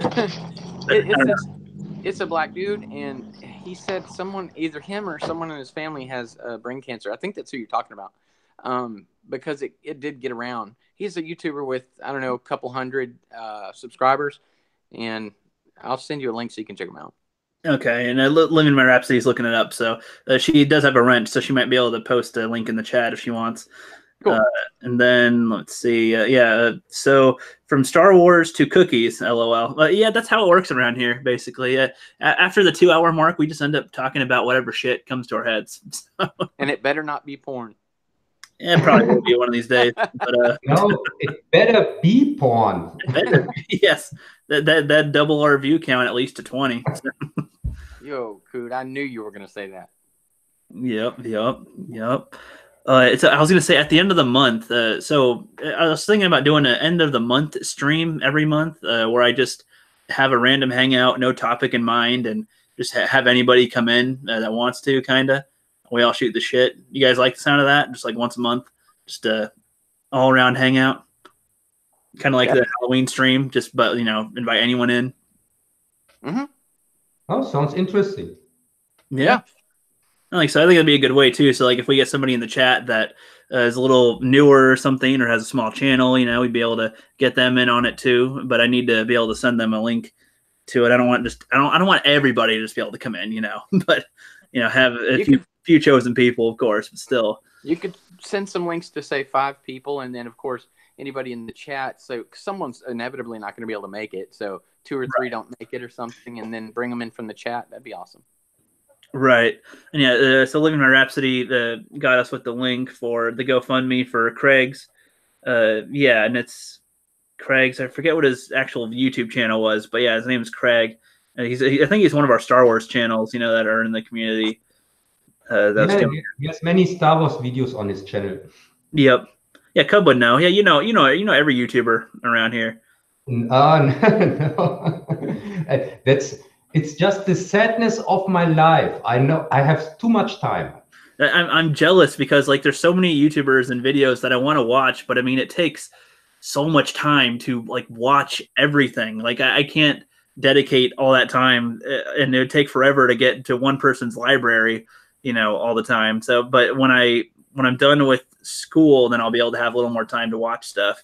Yeah, it's Reviews for You, so everything Star Wars. Yeah, that's what I thought. Yep. Yeah, but it helps a lot not to have a smartphone, not to be on Facebook, not to watch TV or listen to radio. So this is time I can make free.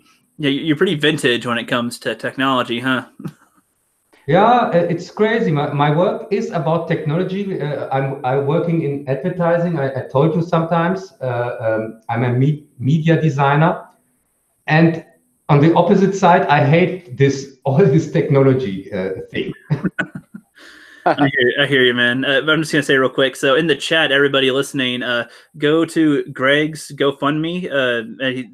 Living Rhapsody put some links in the chat for everybody to go check out his GoFundMe and to go check out his channel. I hear that he's got some good content. I haven't watched all of them yet, but I'll keep that tab open to look at for later. And yeah, everybody just go help support him. I think he's got some medical issues right now. So, hey, Rookie, Thanks. I found the link. I found the link, and yeah, it is reviews for you.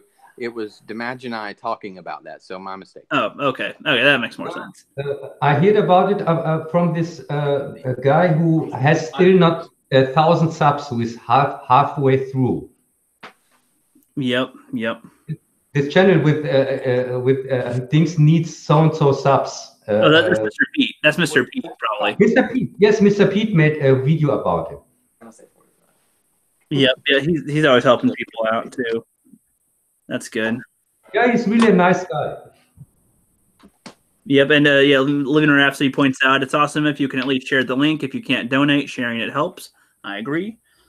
I was gonna bring up something too about what was I gonna bring up? I was gonna try to bring it with Cub on next time, but I forgot what it was. If you guys want to say something, go ahead. Because I'm thinking. Anyone interested in Comicsgate? I just heard this morning that Kermie, the frog pet of Ethan Van Sciver, has died finally. Oh, that's sad. Yep, it always sucks to lose a family pet. Yeah, I don't really know what to say about that. He said he's kind of known about it, that he was going for about a week. And it sucks. Yeah, it really sucks. I don't know what else to say on that. Yeah, I was just throwing out something random. Okay, so what was I going to ask? I still forget what I was going to ask, but God damn it. Rookie, I have an idea I wanted to ask you. What do you think about it?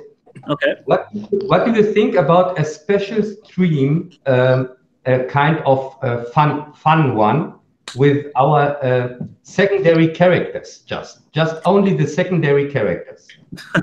Like Cookie. Yeah. You take the Cookie Critic. I take my German character, the Japango, and Angus maybe has also some secondary character, and we could make as a kind of just one time stream with our secondary characters. That would be too crazy. That could be something, though. I've got more than one secondary character. I have my old Jeff Rowe character, my Jeffy Fro character. That's like, hey, what's up, everybody? I'm just eating some popcorn and chugging some 2-liter of Pepsi. Yes, but you have or my Jeffy is deep voice Star Wars. Fuck yes. Yeah, that'd be interesting. Maybe one of these days. I don't know when. Yeah, as a one time thing, not every month or so, as something for the end of the year or for Christmas or something like that. Or something crazy. I'd have to get some food to try because otherwise it wouldn't be the Cookie Critic without it. That's true. Yeah, and then you can discuss with my German part with the Japango. And he's also picky. Nice. You guys and your multiple personalities. Oh yes, definitely. And Flipp, I think you'd be able to do that pretty well. You're pretty goofy. You can come up with something. Well, I got Race Car Kelly. Remember, he thinks you're a goddamn model American. Goddamn model American. That'd be pretty funny, I suppose. There, yeah.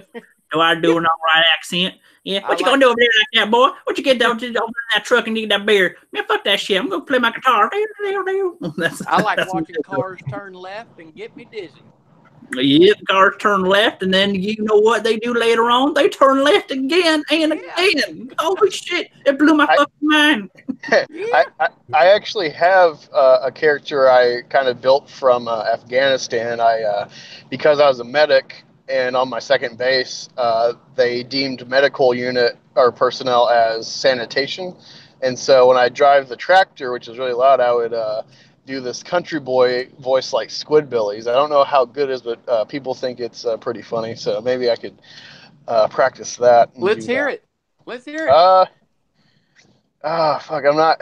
See, I usually just do racist humor, so I don't want to say stuff that'll get Ricky flagged or anything. So I'm not monetized or some shit. So I mean, no, but still, I just I'd rather prepare something. You know, I'd be like, okay, here's something. I'd be like, that goddamn Barack Hussein Osama bin Laden. Okay. But I like thought that more if I haven't heard it 1,000 times. I thought Black Angus uses his Red Angus character. Yes, Ooh. White Angus. Talk your nasally voice like this and talk about how cool pocket protectors are or some shit. God damn it, Philip. Exactly. With the voices, as Combat says in the thing right here, he says that it sounds kind of weird. No, we'd probably have video. I mean, if we were doing our alternate characters, otherwise it'd just be our voices that'd be different. So I'd probably have the camera on or something and it look silly or some shit and try new foods. And if I don't like it, then you'll see my icky face. Yep. Yeah, keep your camera on. That would. Hell yeah. I have a guy I work with. He's really awesome. His name is Jalen, and he just happens to be black. But it's funny when we're riding on the road, and he starts talking like white guys. God damn it, Bill, get out of my way! Fuck you, Philip. And it's just hilarious. Combat calls. He says Red Angus is a commie. Oh no. Can you do a Russian accent? No, that's the roots of Angus, his red side. I Yeah. could. I don't think I could really pull off a Russian accent. I'm not really a voice guy.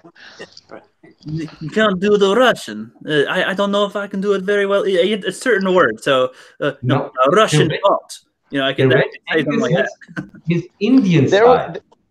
There will be no capitalism here. See, I don't think it works.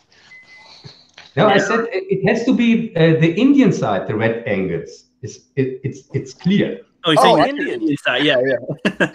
Sorry, I'm in Kroger for a minute. I could do the whoop though. Go. That makes me think of the Putty Patrol from Power Rangers. I don't know. Can you do that again?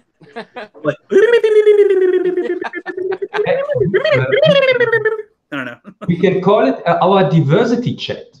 Yes, the diversity chat, and I'll see if I can get Nerdette and Princess on here or something. But oh yeah. By the way, but she has to be then dark princess. The Dark Princess. Yeah, that'd be interesting to see her get more evil. She's very innocent, so that'd be something. Big time. But yeah. That's an idea. That's a good idea, man. I'll think about it. November, I have 5 streams within 4 streams within 5 days, and so the one for Jez is on the 20th. Is that good for you, Cub? He said he can't really. We can't really make it any earlier though because I have class on that day, and that was why it was at that time. But I can check with him if we could do it at 4 instead of at 6. Pretty sure. Yeah, that's better because it's 2 o'clock in the morning when you make it on 6. Okay, he said it's 1 a.m. for him on that day, on that time. So I'll see you about 4 or 5 o'clock. That'll work better for both of you guys. Yes, that's better. But I can't promise you if you make it 2 o'clock in the morning if I'm sober anymore to this time. I gotcha. Hey, would you want to come on to tomorrow night's stream with Obi-Wan reviews? It'll be midnight my time, Saturday night. Yes, it will be 8 o'clock in the morning for me. So you can listen to how I drink my coffee. All right, that'd be perfect because he's got a 16-hour time difference from me. So. Oh, where do we come from? From Australia? Oh yeah, he's from Australia. Really? I thought that was a joke. He's from Australia. Yeah, he's 16 hour difference. Yeah, that's cool. Jez in the chat says Wolf is a half hour or an hour in front of you. Okay. Oh, that's cool. I will tell my Australian friends. I have some people in Australia. I sometimes speak to. There's somebody. His name is Cinephile with a microphone. He's also very also a filmmaker, a small channel, but he's really great. And maybe I can tell some Australians about the chat. Okay. That'd be something. Did you have anything you wanted to say about Star Wars recently, Cub, or anything? Is there any news? Is there anything you wanted to bring up? Is there anything you wanted to bring up about Star Wars? No, Star Wars brings me down. There is nothing to bring up. Okay. Makes sense. Well, did you hear about the TV show, Cub? Yeah, I wanted to ask you something, Flipp. You are still making these resistant videos, and I really ask myself, how can you watch them? They look so boring, this series. Well, I try to make it more interesting by making it a parody when I do the review now. Even beyond my skit that I try to include, I make it a parody if I can now, or I'm trying to. And I use a specific website, a link I was talking about that I'm going to give anyone who asks for it, and I think Angus wants it. And I don't have to watch it with commercials. But when I record it, I can't record audio. I can watch it with audio, but not record it with audio. So, yeah. But anyway, needless to say, there's only 21 whole minutes of the show in the last episode. And I narrowed it down to about 3.5. So it's not fun. It's not fun, but making it a joke is. Why can't they just do 15-minute episodes like they used to? Yeah, your reviews are the only way to watch this shit. I wouldn't never watch an episode pure, but with your reviews, it's a kind of you can watch them with this review stuff. It is specifically the saddest cartoon I've ever seen. Oh, I bet. I mean, there's not much more to review, guys. So I'm just making fun of it now. Yeah, but by now, honestly, it sounded like you're just like, well, I told you how dumb this was last time. I guess here we are again, going over the same thing. Still dumb. I don't even know if I'll do more. I don't know. Maybe. I don't know. I was going to say in the chat, Living My Rhapsody says, if any of you are into Game of Thrones stuff, we will have a season 5 episode review stream today at 9 p.m. Central Standard Time at Drink and Know Things channel, and they have a link in the chat for that. Oh, I might check that out because I'm on like episode 4 of Game of Thrones season 1. I'm rewatching it. Oh, nice. See, I want to tune in on these, but I still haven't watched it yet. So I'll tune into your videos once I actually watch the show, which will be soon. December, my last day of school is like on the 11th or 12th or something. So I might try to start watching Game of Thrones before the end of the year, actually. So we'll see. Yeah, Game of Thrones went so downhill with the last season. I really didn't trust my eyes when I saw it. It was really bad. I hoping that they getting better the next season, but it was really awful, the last one. Yep. Well, you guys watched Game of Thrones. I have no idea. So I saw up until the 5th season, 4th. Sorry, I still have to catch up. So I'm glad for no spoilers, except for the fact that Cub said it sucks. Yep. No, and then we've got Chrissy of Old Stones in here. What's up? She's also a common viewer and in that Game of Thrones, Star Wars community over here. So, what is up? Has anybody heard of this Rogue One shit? I didn't have time to catch up, but I heard rumors they want to make a prequel or something like that. Yeah, they wanted to take Cassian, one of the main characters from Rogue One, and give him his own TV show. Are you sure this isn't a joke? I don't know. By now, they just they release things all the time, so I have no idea. They always say, "Oh, we're going to make this movie. We're going to make a clone trooper from the X-79 clone and make that." So I don't know. They always announce stuff. So I don't know. How many times did they say they were going to have a Boba Fett film? I don't know. They keep on announcing that they're going to make anything new all the time. I'm pretty sure they're going to have a film about the shoes that they got for someone in one of the episodes, and I don't fucking know. You know where Luke got? It was Prada. You know where Luke got his T-shirt? We'll find out in then one of the Solo movies or some shit. Like, Oh, right. I don't know. They did that with the whole Han Solo one. This is how you get his gun, his jacket, his belt, his ship, his Wookiee, his all this. This is how he got everything. His cock. Yep. Yep. Oh, get his balls back after episode 8. Sorry, my son just joined us, and he is. Yep, that's he's fine. about to leave to go. He's That's about fine. to go to work. Okay. It really seems to be they trying to find new ways to get worse and worse. With such ideas, they are alienating the last fans, the last fan. they can call it a Rogue One, the last fan. I think that would make more sense. Yeah. I almost thought they were going to name episode 9 the Return of the Force or some shit. Right? Oh, dude. Speaking of Rogue One, I was just thinking earlier when we were talking about it. I wish they would make like just the dumbest out of their ass movie about like gonk droids and mouse droids, just their mundane life, and it makes like $2 billion as a joke.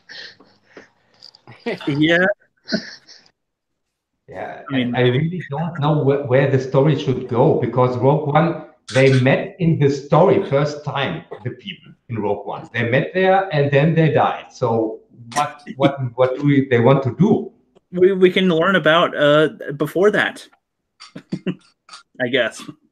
Yeah. Can the even prequel- somebody the prequel. remember how this chick, the name from her was? I can't tell you even. Yeah, Jin, I guess. Jen Jin? Erso. Whiskey or something like that? Jen Erso. Gin Urso. Oh. I prefer Seagram's dry gin, but They're going to say I prefer Cecil. Oh. That would have been a better Star Wars character, definitely. Imagine Cecil with a lightsaber going against Darth Vader or some shit. Oh, Cecil from the Comicsgate streams. That would be kind of funny. Stony McInternet Douche says, the return of these nuts. And then Dorito says, I want to know where Uncle Owen bought the blue milk. Watch Star Wars, the blue milk story. I wouldn't put that past them. yeah, and I first time recognizes that there's a blue milk and also green milk. In the first Star Wars, it was green. And in this other one, it was blue or something like that. Right, but if they have red milk next time, be sure to call a doctor. Yeah, I'm Oh sure my that God. just Oh, you put didn't the get blue milk and let it in the sun. They put it in the sun, and so it turned green. Yep. The place where you get the red milk is a little bit lower on the. Yeah, it was a period joke, I guess. But yeah. Yeah, the red milk, it's called blood. Yep. just so you just said it so bluntly, it's what made it funny. It is blood, yes. Yeah. And then the pink milks for cancer. No, I don't know. Yep. Yep. Yeah, or Pepto Bismol or whatever, so they can take a shit or something. I don't know. Yeah, if you drink too much blue or green, you got to drink the pink. Like, yeah, makes sense. Yeah, but it's like, yeah, I don't know. Let's see where Darth Vader takes a swig of that one drink. You know, we gotta know. Yellow milk, and then you get green milk. Yes. No, dude, I got a good one. Make a Tusken Raider movie, just the whole movie. It's about like a tribe issue, and they're like, like the whole movie. You're like, what? It's subtitle. You're like, Hey. What the fuck is going on?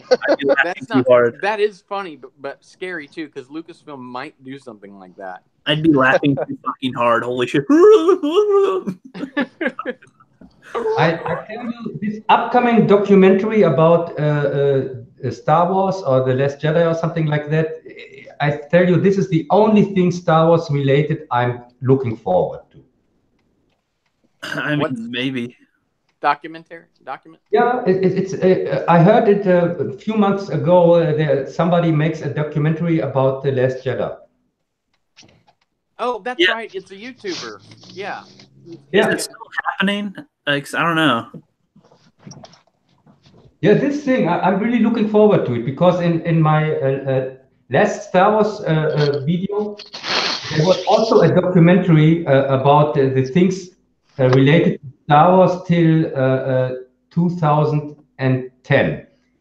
It was before this new shit, and it's called George Lucas versus the people versus George Lucas. It's really, the documentary is really the best thing about this whole prequel mess. Definitely. Living My Rhapsody says, what she's saying to Chrissy Oldstone, she's like, you and I need to have our blood sacrifices. I don't know. I'm imagining gutting, just going through Monty Python style, a lot of the characters in The Last Jedi and just slicing them. It's just my arm. Yep, just an arm. I was talking about when he runs through the castle. He's like, "I'm going to save you, princess," and he just starts slicing everyone, all the citizens, and everybody just dancing around and just killing. He's like, "Oh, I'm sorry, I got carried away, sorry." That'd be great to have him to hold out, especially. That'd be really great. Yeah, Oldfield said he saw the documentary and he said it's really good, and yeah, I just can agree. It's really, you have. If somebody didn't see it, you have to see it because it's very respectful also for George Lucas himself. It's not making the whole time fun of him or something like that. It really tries to discover his mindset, what's going on, why it turned out like it's turned out. Right. Well, that should be a fun watch, I would say, definitely. I have been meaning to watch even that. Red Letter Media and some YouTubers are also in this. Yeah, man, it was on Netflix. Yeah, if you can watch it, watch it. It's my personal favorite documentary. Red Letter Media actually did a video with the documentary maker. Yeah, that was also good. Yep. That's how I discovered it. Yep. Well, that sounds good. Speaking of doing something like that, I'm working on my Last Jedi review finally, and I'm trying to do it different. And Cub, I'm trying to think of some positives of The Last Jedi. Can you think of one? Yes, it's very good that Last Jedi is just 2.5 hours and not 3 hours. Oh God, but it's still so long. That's the most positive thing about it. Okay, can you think of anything else? Like, can you go, oh, maybe that one thing looked all right. Was there anything? Yes, after Last Jedi, we can surely say Rian Johnson will never make any movie again in his whole life, and also I think he's banned from everything movie related. I wish that were true. Yeah, he's making a movie with Daniel Craig right now, Cub, called Knives Out, I think. Yep. Really? Yes. People are still hiring him. That has to be a joke.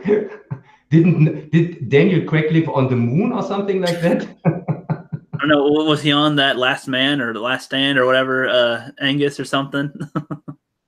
Who would possibly burn his career with a work with Rian Johnson? He's the most hated director on earth.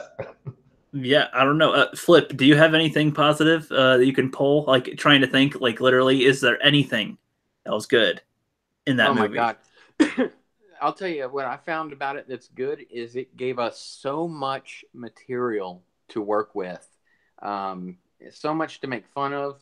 It's built YouTubers from 0 to thousands. So that's a good thing about it. Oh, I agree, but I mean like in the film, like watching the film. Anything. God, bro. I pulled together 4 things. Okay. Go ahead. Which was I'll tell you those so it might give you an idea. So I kind of liked some of the locations. Like I liked on Crate the red dust that would come up. Though I wish they didn't tell us it was salt because that was kind of stupid. It could have been sand or snow and it just kind of looked cool. No one would care. It looked nice though. That looked okay. And the setting for that was fine. And where else were they? Oct 2 looks like a nice place to have a picnic. So that wasn't horrible. Yeah, that's basically it. Their sound effects, like the sound effects of the weapons and stuff was fine. Like, I like the zhoo of their lightsabers. It sounded more bass than, just you. It's like zhoo. So that was good. Okay, that's half the positives. What's my other positive? Fuck. I had something else positive that I wrote down. I don't remember what it was, honestly. What was it? And by positive, I mean it's barely positive, but it's not HIV positive. But yeah, I don't remember. But I only have a few things. What did I say? What did I say that was good? God damn it! I said there was something else that was okay. That was decent. I don't know. Anybody in the chat? Is there anything good about The Last Jedi that you can say? Because it's really hard. This is hard. Your location. There's not much you can say. No, not really. And my third Star Wars video is coming up in 2020 when the third Star Wars from the trilogy is finished. And then I can put a nail in this coffin. And please, I hope they don't make any more Star Wars movies till then, because I have to review them all. And it's horrible. Alone to think about that. Yeah, it's torture. It's seriously torture. Really. And another Rogue One? Oh my God, no. You don't want another one? Jeez. You don't want a Rogue 2? Rogue 2, another Star Wars story. It's Rogue Zero. Hey, Cub, what do you think of my idea to have a Boba Fett movie where it starts him crawling out of the Sarlacc pit, because Battlefront 2 the first Battlefront has Boba Fett, and that's supposed to be canon, saying that he escaped the Sarlacc pit. A Boba Fett movie could be fun if the right person makes it. But with this management, with Star Wars and Kennedy and Johnson and Jar Jar, there's really no hope. It can turn out good. How? It's impossible. Yeah, I don't know. The Doritos in the chat says good about The Last Jedi. Visuals was top notch. More than I could say for the story. Same with Jez Oldfield says that, and same with Sony McInternet Deuce. They all said the visuals. Everybody's saying the visuals. It was a good looking movie. Yeah, I would say that. Yeah. I mean, in some areas, I guess, but I mean, ultimately, it looked rather plain for a Star Wars movie. I don't know. I mean, the prequels may not have had the best looking environments, but they did make it look more creative. Like, they had the underwater city, they had the, Camino planet, they had the whole Coruscant as a whole city. I mean, there's so much more creativity in those planets, Mustafar, and in these ones. Which one of these are more memorable? The Salt Planet, probably, and that's it. Like, that's about it. Can you remember anything thinking about it? Like, yeah, but the Salt Planet was a one-on-one copy from Empire Strikes Back. It was just with the red dust. That was the only thing. That's the only thing that makes it memorable. Is look at that red dust. Otherwise, I would have just not known. And I want to ask you here in the chat something. Did anybody see the other movie from the Rian Johnson, this Looper movie? I saw Looper. Yeah, and he pulled a Looper again with The Last Jedi, because in Looper also the story doesn't make any sense at all. This time travel story. Do the others also see Looper? I saw Looper. I actually own it, and before Last Jedi came out, I was watching it because I was excited. I'm like, it's time travel always eats itself up, like Terminator series and everything, but it's fun concept, and they totally botched it. With Last Jedi, I was excited. I'm like, okay, this guy, this is his first big movie, and this is kind of a fun concept. And then you watch Last Jedi, and you're like, what? This is what you can create? I'd prefer nothing. Yeah, but if you think 2 seconds about the story of Looper, there are some criminals in the future who send their dead people with a time machine in the past to get rid of them because in the future you can't kill people anymore. It's a bad premise. It really is. You'd think there's a better way to use a fucking time machine, you know? Is a time machine as common as a They have a time machine, for God's sake. A time machine. Are they as common as microwaves in that universe? Oh, just get the time machine. Get the get the new Sony one. You don't want that brand. You want the the Best Buy or some other shit. Like, I don't know. That's what that sounds like. But hold on. I found my other positive. It's the same use of a time machine like Homer Simpson used in this Halloween episode, this transporter from The Fly. He bought it for 10 cents on the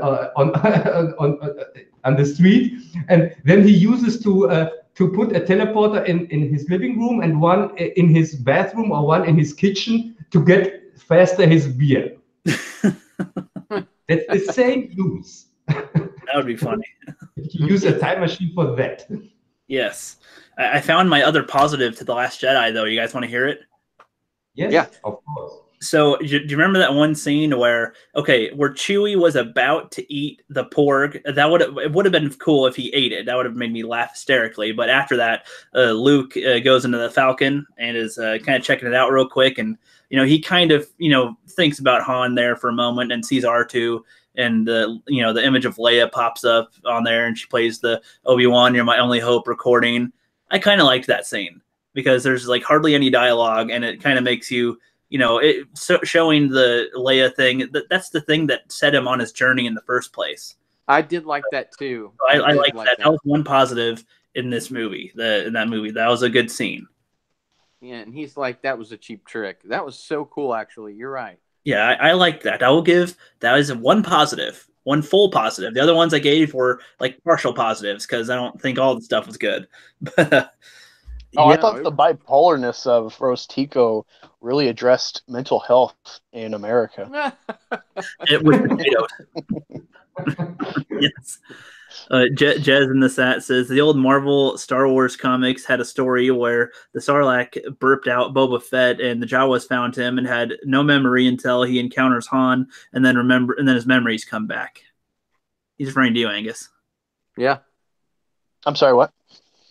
Jez Oldfield in the chat said that there was a comic where the Sarlacc pit burped out Boba Fett and he lost his memories, and then when he saw Han, then all his memories came back.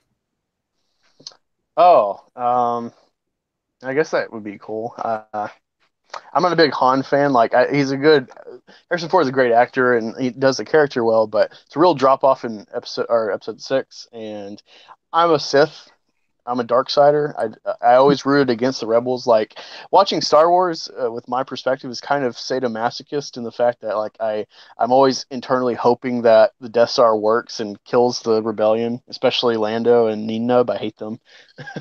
Yeah, but yeah, that's a good point. I think he was just pointing out that there is a story about it that exists.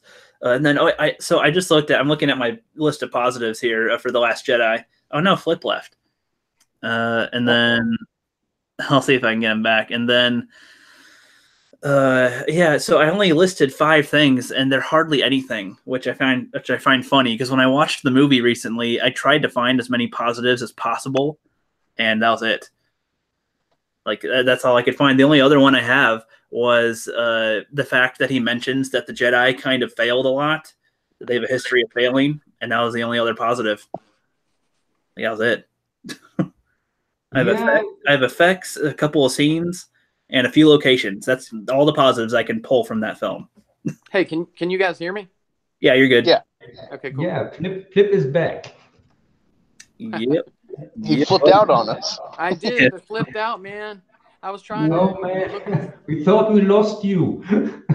Yeah, I got you. All right. I thought you were going to say something, Angus, for you. No, I was responding in the chat. I'm home now, so I'm using my computer. I gotcha. Stony McInternet Dude says I was more referring to the hyperspace ramming scene, obliterated canon, or obliteration of canon aside. It was cool. With that scene, I don't see that as an obliterated canon because I don't think anybody would normally try to kamikaze other starships. And I figured that, she's like, oh, well, if I try to go normal speed, they'll shoot me down and it won't do anything. So I might as well try to go as fast as possible. Went light speed, hoped that she would at least take one ship down, and accidentally took down half the fleet. So that's how I see that scene. But yeah, that visually looked all right, I guess. But I would have been okay without it. When she shot I don't through. understand the rules for that, because why not just one ship? Why not all ships? I really didn't understand what the rules are for this ramming thing. Yeah, I mean, that's a good point. I mean, since they did this, now the rules will be fucked up, is what I see. But I can see why nobody would have done it before, because nobody would kamikaze like that. But now that they see, you could send a droid to do it, And now you could do exactly. Mahler and a bunch of other big YouTubers have brought up this point too. Honestly, I mean, yeah, go ahead. Something to add to that, not even Saga inconsistency, but Disney inconsistency. Remember Rogue One, when Vader pops into the battle, that Hammerhead's about to go to light speed, and then it falls off of the Death Star. Like, it plows into him, but it falls off when it tries to go light speed. And it's like, you can make the argument that, oh, well, Holder's ship had a lot more space to rev up, essentially. But like, that's just inconsistency within their own canon that they've made, where it's like, well, here you show light speed and it bounces off, but then here you show light speed and it blasts through not just one, but all the fleet. Yeah, well, I was watching something, I think it was Generation Tech or something like that, and they reviewed the idea of the physics behind actually shooting through something like that at light speed, and it would have annihilated the energy of the impact, would have caused all the atoms in the entire vicinity. It'd be like a sun exploding, apparently. I just thought that was interesting. Well, what I think too, so if that were the case, and I mean, with what they did, it doesn't matter, because the way that they show the First Order is like their Star Killer base that had, I assume at least a few thousand troops on there were destroyed and all that resources. And then they still rule the galaxy afterward, and half their fleet gets destroyed in this, and the Dreadnought. They don't seem like they're taking any losses. Like, as many ships as we see get destroyed, it doesn't feel like they're losing anything. So yeah, like how is it taken out? You could say, oh, we wiped out 1,000 of their ships, and it'd be like, okay, they still have 50,000 more. Like, it doesn't. They don't give any realism of numbers or resources. There's no scale. There's no scale to what they really are. Yeah, the Empire kind of made it seem like they could have control, but they have to be careful about the way they have control, which is why they tried to make the Death Star to make people fear them, to not challenge them. So that made sense. This doesn't make any sense. Anybody else can go here now. Yeah, just making that. Try to figure out what the First Order is.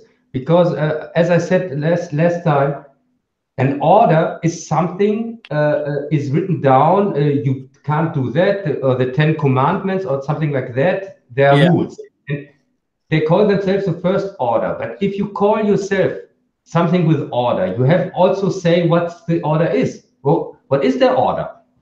The first. Just first, yeah, the First Order. We call ourselves the first rule, or the First Order, or the first commandment. So then I ask you, okay, and what is your order? What is your commandment? What is it? Control the universe? I don't know. It has something to do with Operation Cinder from Battlefront. Have you seen if you haven't played the first-person campaign, you might have seen some of the playback cinematics. Have you seen that, Cub? No, I don't play games in general. I don't have a PlayStation or something like that. Okay. Well, look for the cinematics from Battlefront 2. I mean, it's not going to totally answer your question, but and again, I don't like that you have to watch anything other than the movie to get what's going on in the movie. Like read a book, a comic, another movie. I don't like that. I think you should have a self-contained storytelling unit in a movie from beginning, middle to end. But Operation Cinder was a contingency plan in case Palpatine died. He would destroy the Empire, or have the Empire destroy itself. And I think that was the First Order. Yes, and what you said about a movie has to be explaining itself without any other content. Exactly. That's exactly why The Empire Strikes Back, the old one, is such a good movie. Because I saw it back then, 1980 or something like that, as one of my first movies in the cinema. And I didn't have a clue that there was a first part. Damn. It was great, and didn't need any explanation or something like that. I understood everything as a child, and I was surprised when I found the first one. I thought, oh, that's interesting. There's a first one. Yeah. So would you like the idea that I had this idea earlier where instead of making Rogue One, like they made Rogue One be in between episode 3 and 4, wouldn't it have been better to make Rogue One or make a solo movie in between episode 6 and 7 that can kind of explain a little bit about how the First Order is and what the state of the galaxy is and whatnot, so we can fill in some of those gaps, if they're going to make a movie, make it in between those. Yeah, that would be more interesting, I guess. But it's really, I have the feeling they pull everything out of their ass. That's where it all came from. Yes. Every name, every story, they just make it up as they go along. It's really, and we can sit here and try to make sense of it, and that's not fair to the fans. Yeah, we're reviewing a turd, so I got you. Yeah, but that's a specialty from Jar Jar.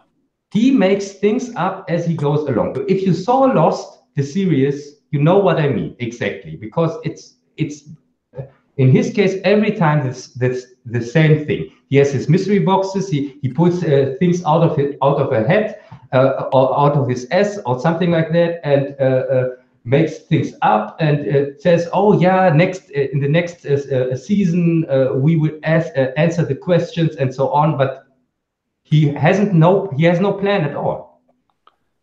Well, guys, we complain about it.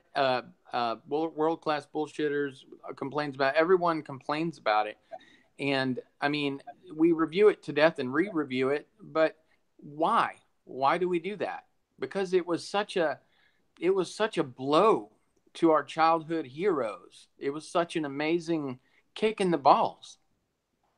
Yes. Yeah. I mean, I like to use the example. Do you want to see Superman like in a diaper being cared for by a nanny?